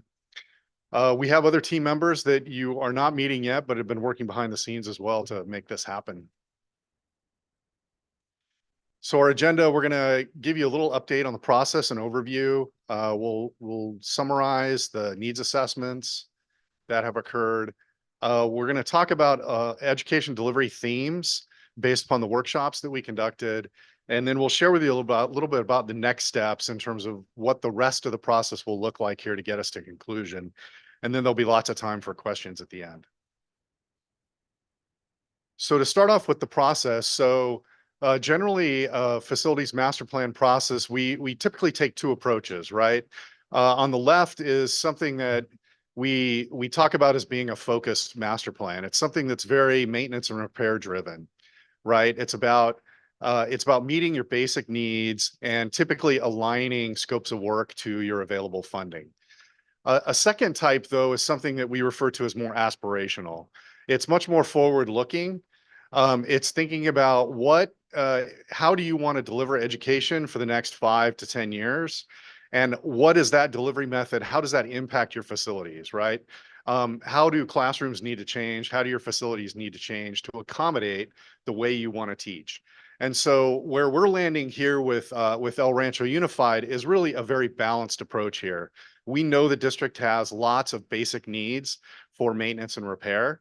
And we also want to keep in mind that we want this plan to be valid and be appropriate in terms of a roadmap for the next 5 or 10 years for the district. So we're taking a balanced approach here. There are generally 5 components to a master plan. There's I'm sorry, I'm going to need my glasses here. Sorry, forgive me. There's the education delivery themes and goals in the upper left, and we're going to touch on that in a little bit more detail here in a moment. There's demographics, right? What is happening with your enrollment throughout the district? That is provided to us through the district's consultant, SchoolWorks. There's the facilities needs assessments in the bottom left-hand corner, and I'm going to touch in a little more detail on that in a moment.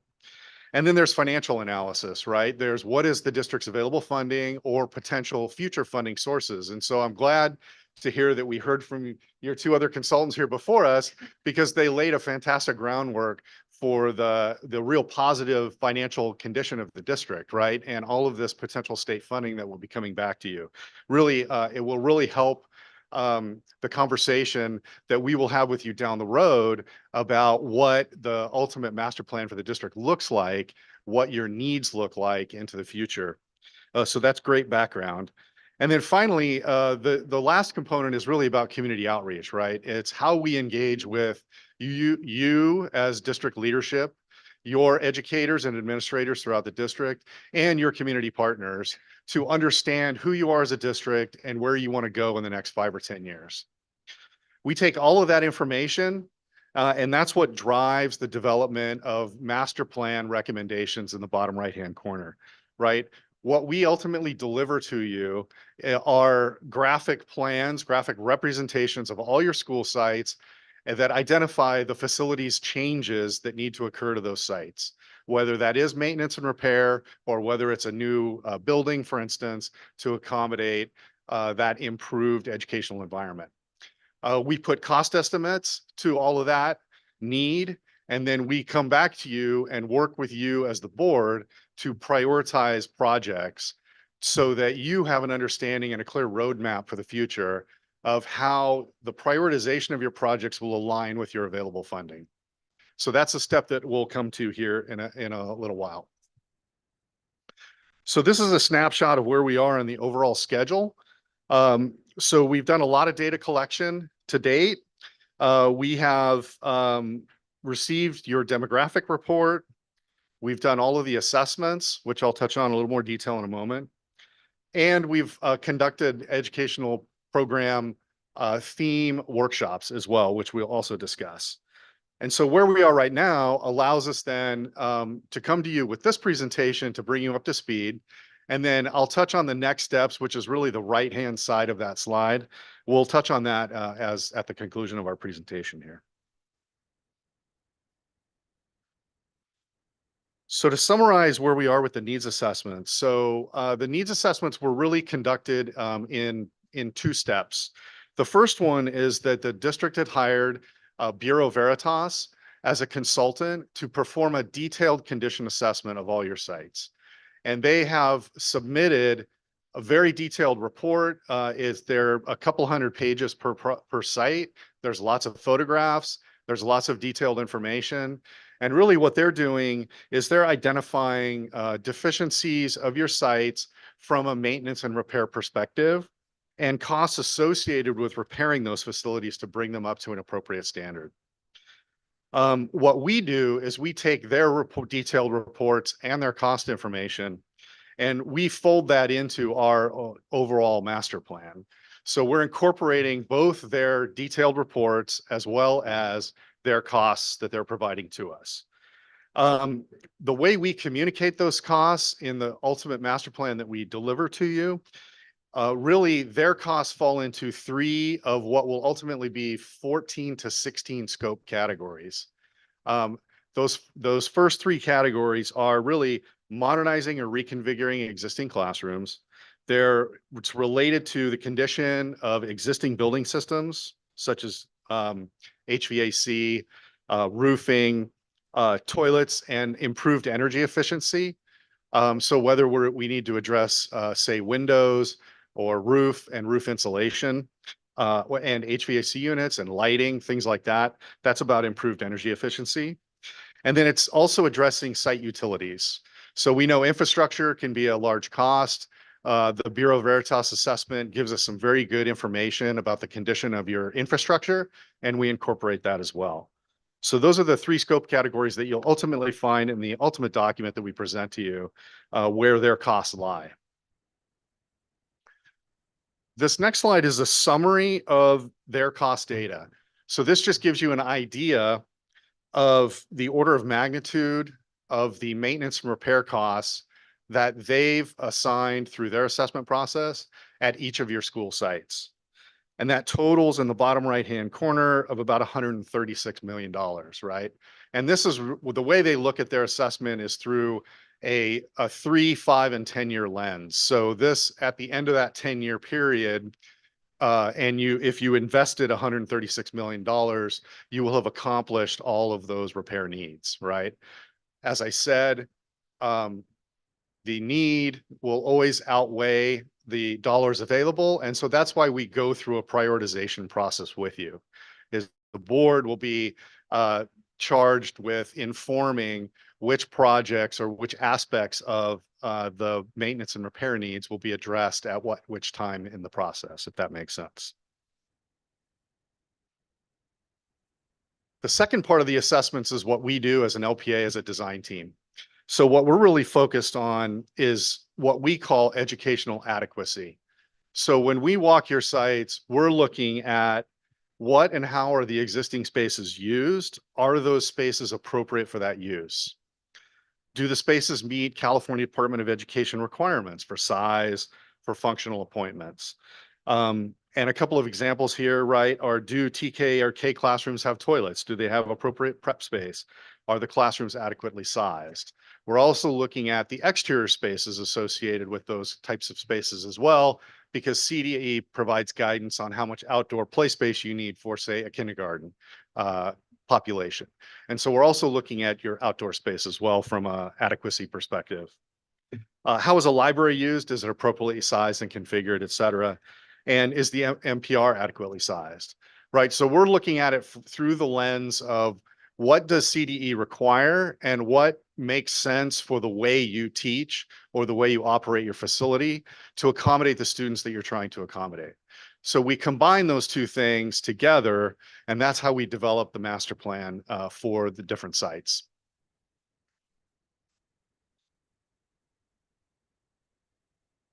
And of course, this is a summary of some of the recent projects that you've already accomplished and ones that are in the works. And of course, you're well aware of this, as some of the prior presenters have outlined for you in more detail than we have. And so we know that you've accomplished some great work, and we know that you have a lot of need as well. And so our job is to help identify those needs, present them to you in a way that allows you to look at the cost and the need and prioritize that work. And with that, I'm going to ask Lindsay to come forward and talk a little bit about our educational themes. Good evening, everyone. So building on that, We had the opportunity to do 2 workshops with the elementary and then the secondary group of about 60 participants, principals, staff, teachers.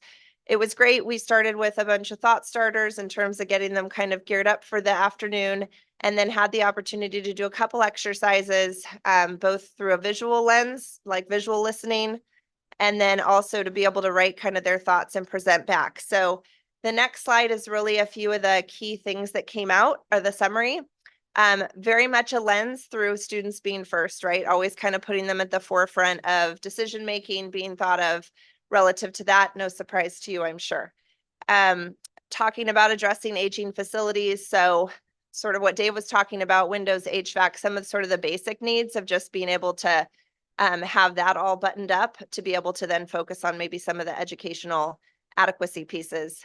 We all know how frustrating parking lot and drop off issues can be when they happen. I've never experienced 2 times a day that are more somewhat infuriating, right? And so wanting to understand that and how we might be able to be looking at that overall. Needing new flexible furniture was a need that came up on a few different sites that were talked about. New outdoor learning spaces. Shade came up earlier in some of the presentations and questions. So making sure that as we're thinking about that at a master plan level, that we're also putting cost in there to be able to address shade so that it's a very usable space. Needing student support spaces. So this was really a focus about wellness centers, making sure there's appropriate spaces for counseling, sensory rooms, things that really support students. We're seeing more and more of that need throughout a lot of districts in the state, and I'm sure actually the country. New collaboration or need of collaboration space, so places to come together, not just for teachers, but also for students, and thinking about age appropriate ways to do that. Some of that can occur outdoors. Some of that wants to be inside. Needing indoor space for PE classes at the middle schools. That was one thing that came up that was a specific need of that population. And then dedicated spaces for specific programs like CTE, science, robotics. Science came up a lot, but robotics, dance, STEM of that nature. So making sure that there's adequate space for that. So what we do out of this process is really take a lot of the imagery that they selected in terms of the aspirational hopes for what those spaces might look like in the future as a representation of that. And then we work on putting educational specifications together. So this will be part of the master plan document. And whereas a master plan really is kind of a 30,000 foot view of a site, right? It's a bunch of little boxes that represent classrooms and admin spaces. The educational specifications really dive into what each of those spaces represent. So each space is covered within that. It talks about learning activities that happen in those spaces, what the physical environment wants to be relative to lighting and acoustics, qualities and features of those spaces, elements of the space. So it really dives into the detail of what a box on a master plan diagram represents. And so an example of that might be what we're calling the Student Resource Center. So this is something that has come up through our conversations and focus group meetings relative to making sure that there is sort of that hub of student support. So a place where a speech pathologist can work with a small group. You'd have some flex office space, an IEP conference room, a testing area, all kind of within that space. Had the opportunity to meet with Mr. Cochran last week. So there's spaces relative to special education and what the needs are of that population. So each of those spaces are represented in this educational specification document, getting into kind of the detail of the space size and type.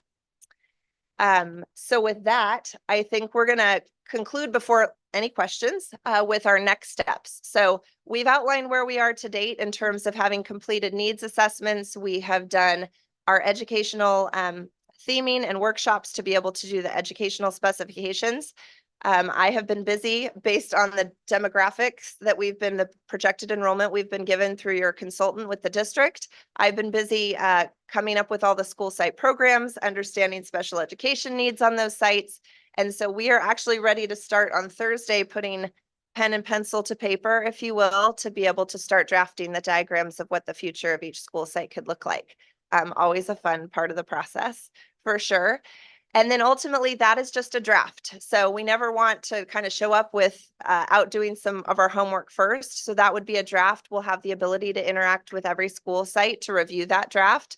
They are welcome to throw darts at, not literally, but figuratively poke holes in the plan, allow us to make some changes and edits.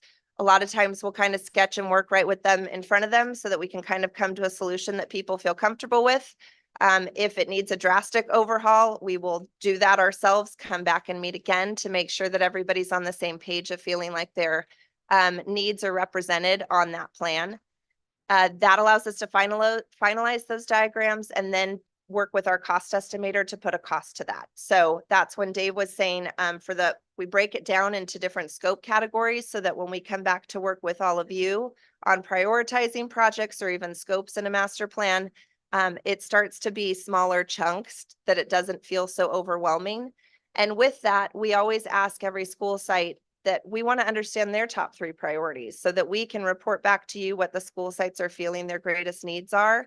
And we'll even put that in the context of, is there some alignment? Are there similar projects that middle schools are asking for instance, versus the high school or the high schools versus elementary, to see if there's any sort of themes that we're seeing that start to help you with that decision. But otherwise, we'll work with you through some exercises to be able to think about the priorities of the future. And then ultimately, by the end of this process, I think in late May, we are looking to do an approval or adoption of the master plan. You did. Okay. Thank you. Just wanted to emphasize a couple points on the schedule here. Those school site committee meetings are the yellow boxes there, so we're targeting those in March. We would targeting potentially to come back to the board in April for that prioritization discussion. That would be essentially us presenting to you a draft master plan with all of the cost information and then working through a prioritization process with you.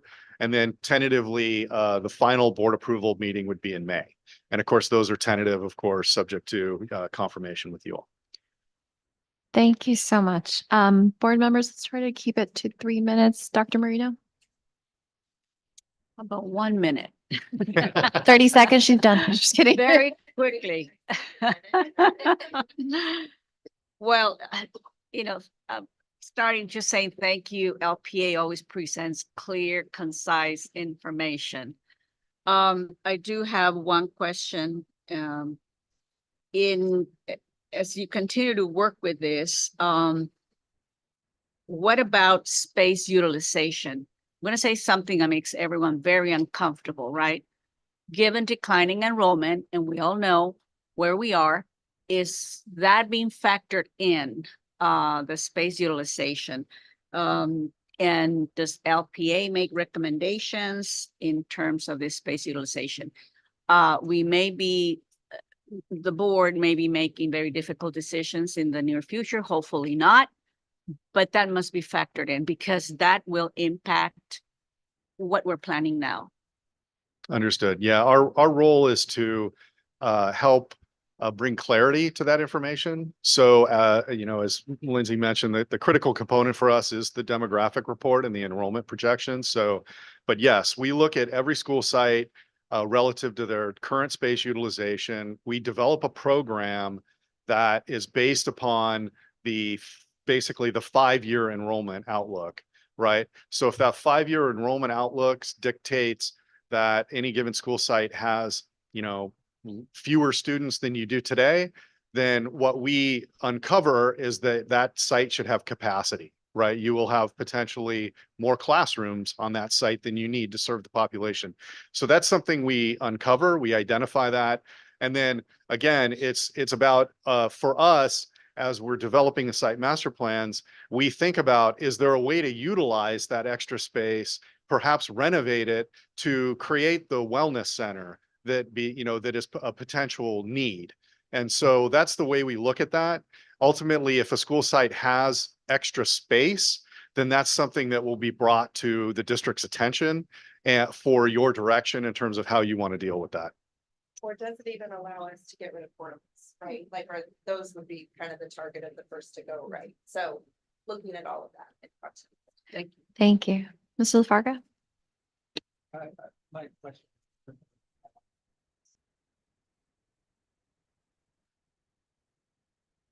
But if we could solve the drop-off parking situation, that would be a blessing because I go to 2 school sites every morning and it is difficult. Are Are we able to attend some of those, the sessions? We haven't discussed a format. We typically do those as virtual meetings just Mhm. because it makes it easy for us to present information digitally. In which case I don't see a reason why a board member would not be permitted to attend. And that's something we can work with Dr. Villegas and Gio on to coordinate. Yeah, certainly. I think as long as we consider the Brown Act, then we Yeah. can certainly make it And, happen. and my thought, maybe not as a participant, just as an An observer. observer. Yeah, Sure. because to stay independent from the process, but would just love to be a fly on the wall if possible. Absolutely. Yeah, thank you. Mr. Contreras? Thank you for the presentation. Always, I think with whatever or however we move forward, is keeping safety in mind, as we're moving along.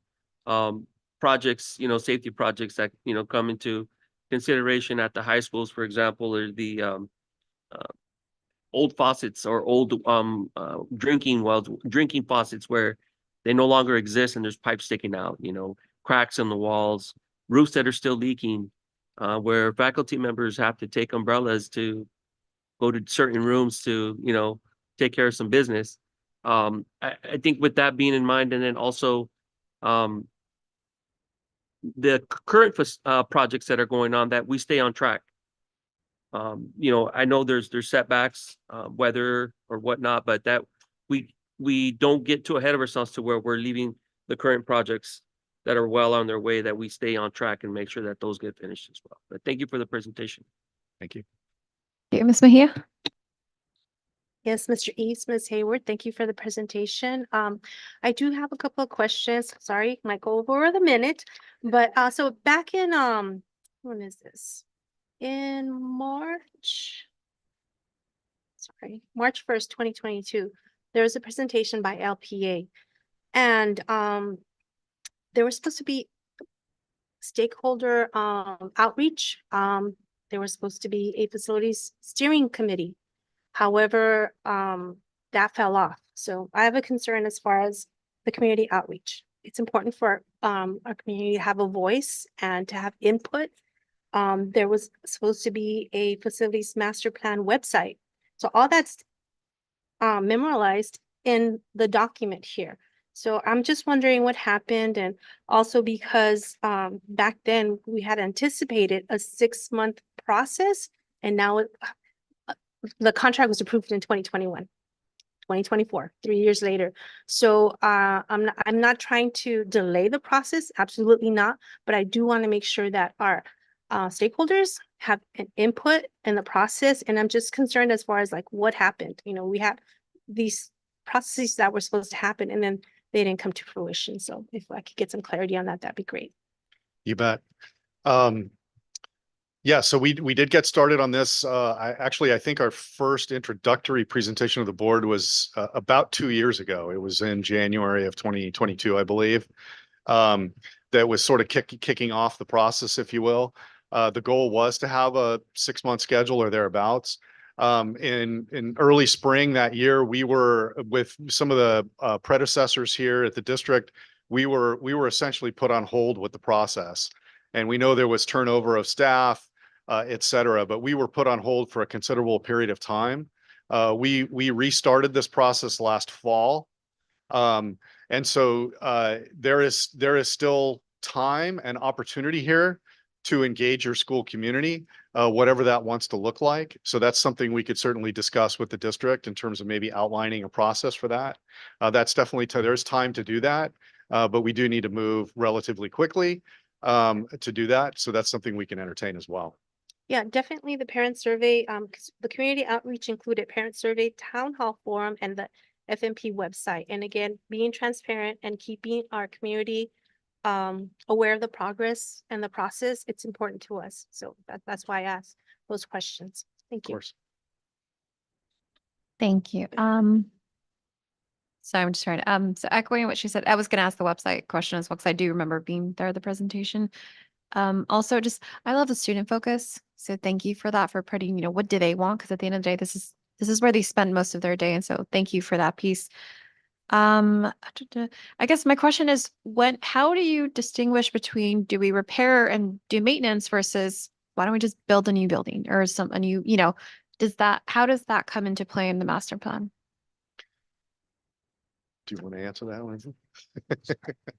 I think a lot of times it comes into play just based, there's a few things that come in play, right? There's demographics. So if we have the opportunity to, again, take off some of the older buildings because they're no longer needed, then that solves one component of problem. I would say we're always looking at the educational adequacy. If ultimately all you have are standard classrooms, but we know you need good science labs, those aren't going to fit. And at a certain point, and we work with our cost estimator on this, when it comes to retrofitting an old building and trying to create a modern science lab in it, sometimes it makes more sense to build new science labs. So there are certain different programs depending on the unique nature of that. A typical classroom can usually be modernized pretty well, assuming like the building's literally not falling completely apart. But we're always looking at that. We take a look at the AB 300 list and things like that to understand historically if there's any issues with buildings as well. So we kind of look at all of that and then use best judgment in terms of replacement or repair. But it's also a lot of times driven by sort of the educational program is typically how that works. No, and thank you for, and I forgot to mention, I love the improving the energy efficiency. Yeah. Because even, maybe it's just me, because I stare at a computer all day, the lighting in this room is distracting me. And so I'm like, I can just imagine students, right? And so I just want, thank you for that piece. Those were all, thank you so much for the present. Yeah. I can Oh, add, you sorry, want excuse me. Yeah. I can add one more thing. One element that we also look at is the replacement cost of a building, right? So as we look at something like the Bureau Veritas assessment and their maintenance and repair costs, if the maintenance and repair cost of a given building approaches 50% of the replacement cost, then that building becomes a topic of conversation, right? And so that's typically also another sort of threshold or key metric that we look at. So again, it's sort of an exercise that we do in concert with our cost estimator to understand in terms of maintenance and repair, which buildings on a given site sort of have the greatest need. And then how does that look compared to a replacement value for that building? And then there's also the programmatic drivers that Lindsay was talking about as well. So we sort of take all of that into consideration. And that's helpful because I know I've heard that from the community members, but at a certain point, I mean, Rancho High School's very old. At a certain point, you're just like, let's just build something new. Is that, so thank you so much for your time, for the details, everything. You're welcome. Thank you. And if I could just take a moment to thank everyone that was here, all the presenters, they did a wonderful job in giving us information. I really appreciate everything you brought to us in a cohesive way. Everyone in the room. I did want to ask the board, we do have, one of the things that was presented was this idea of the science building. And the reason that it matters and it's not about making a decision today, but it's about knowing that the board would like for us to pursue that aggressively, because the grading and the work that's going to be done in the parking lot is going to impact the design of that building. So if we're going to pursue that to some degree, maybe a direction from the board to saying that this is something that the board is interested in. We looked at with Key Analytics, they shared, Dr. Marino, some of the proposed plans, possible ideas of things that we could do. And I think the idea there was just to share to the board that if we were to do these particular projects, we could afford it given the monies that we have. Given that historically I've heard so much about the science building, a window came open of saying, hey, you know what, we could actually make this happen, in part because of the costs for the stadium was a lot less than what we had projected. In part because of other revenue streams that we were able to use in different ways. So it opened up this opportunity. And when we got an idea of what it would actually cost, it's like, well, you know what, it could actually happen, and it could happen while we were doing this project. So not that you're voting on anything right now, but I just want to know if you would like for us to move forward with it and bring it back very soon, because if we are going to use this time frame to maximize it, we would have to make those movements now and make some adjustments in that parking lot area where it would land. Would you like to add some? So part of it has to do with what's called a retention basin. And so we would have to move that over a bit. And so that the grading for that is going to happen. So we would need to request the architect, LPA, to make those changes. And we can, we can start, knowing that those changes would be in place. We can start planning and getting specifications for the science building and possibly start the bidding process with your direction. My recommendation, because it will be brought to board for a future discussion or information item. Right now, you're just asking for a thumbs up to look into it, correct? Yes, but we would be bringing the information very soon, Okay, so that because we That's would have to have some kind of movement at some point. okay, you have, At this point, there's no cost involved. At this point, no, there would not be. I mean, if we ultimately go in and make that move, there'll be some costs involved, of course. So who's gonna be looking into it? The district? Well, we're going to be working closely with the architects to see what this would entail so that we can actually bring you some more definitive numbers as to what is it going to cost and give you a better sense of the entire process and cost, essentially. Correct me if I'm wrong. So there would be some cost involved. Anytime we work with architects, Correct. there is some cost involved. Yeah. So just to check into it. To look into it. Right. So I don't want to give a thumbs up unless Yeah. we were gonna go forward with it. So I- very rough estimate, there would be a change to the design of that part of the project. Precisely. Yes, and if I'm just going off at the top of my head right now with your question, potentially it could be around 50,000. That would be the initial impact. But that would be, I mean, we're not voting on that right now. Right now, we're just saying, I just want to know, look into yeah, it. do we want to, do Yeah. we want us to go a little further, have more conversations about this with the facilities team to say, hey, you know what, we're going to come back with a contract that's going to say there's going to be an additional cost. Because I know it was shared, there were, for some, it was the first time. I really want to make sure the board is on board with the things that we're suggesting.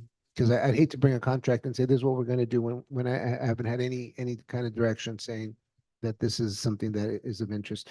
My perception of the history of El Rancho was that this is of high interest. So I wanted to make sure to take this opportunity and we'll move it forward. And if the board would like for us to do that, then we'll put that together at the cost of what it will actually be to make those first initial moves and bring that to the board. Thumbs up. I'm gonna abstain. I don't have enough information. Thank you. Okay. So 4 in favor and 1 abstain, if we can just for the record. Do you have anything else, Dr. Vegas? No, I just want to thank again the opportunity for us to be able to share this, big picture of what it could look like. And again, it was really just meant to be an overview of what we are hoping to do and perhaps, and what we're able to afford. And certainly nothing is set in stone except for the things that have already been approved. I just want to thank you are an amazing team. So thank this, as some of us alums, this is exciting to know that we're moving on something that we've been for years asking for. So just thank you so much for taking the time, for staying this late, for just making this happen and becoming a reality for so many students. So thank you, thank you. Thank you, Dr. Vegas. Thank you, Ms. Padilla. Thank you for everybody on the team to making this come to light. So it's exciting that we have the money, we're moving forward. One quick thing that I know, and Mr. Lara mentioned that I wanted to bring up, and I'll bring it to board formally. And similar to facilities, right? We have to wait for the funding. We have to wait for the plans, but there's things we can do now, right? There's things at Rio Vista. They did the tree planting event to beautify the schools. And so one of the conversations was a beautification day as to, while we wait for all the great, exciting things, we can do small little things, right? Maybe we can paint a picture, maybe we can, help with the planting, whatever that is. So I'll bring that to board next time, just to let you know, that's what he was talking about, a beautification day for every school, one day, and the community involved. So the entire city of Pico Rivera coming together to beautify the schools, just, a little touch up while we get all the new buildings. So I'll be bringing more information to board. With that being said, any last comments, questions? We're good. I only went 4 minutes over, so I'm so excited. 8:30. My goal is to get everybody home by 8:30. Well, finish by 30. So item number 10, adjourn the special school board meeting of January 29th, 2024 at 8:34 PM. Can I get a motion? So moved. So moved by Mrs. Mejia, second by Mr. LaFarga. All in favor, say aye. Aye. Aye. Thank you so much. Have a great night.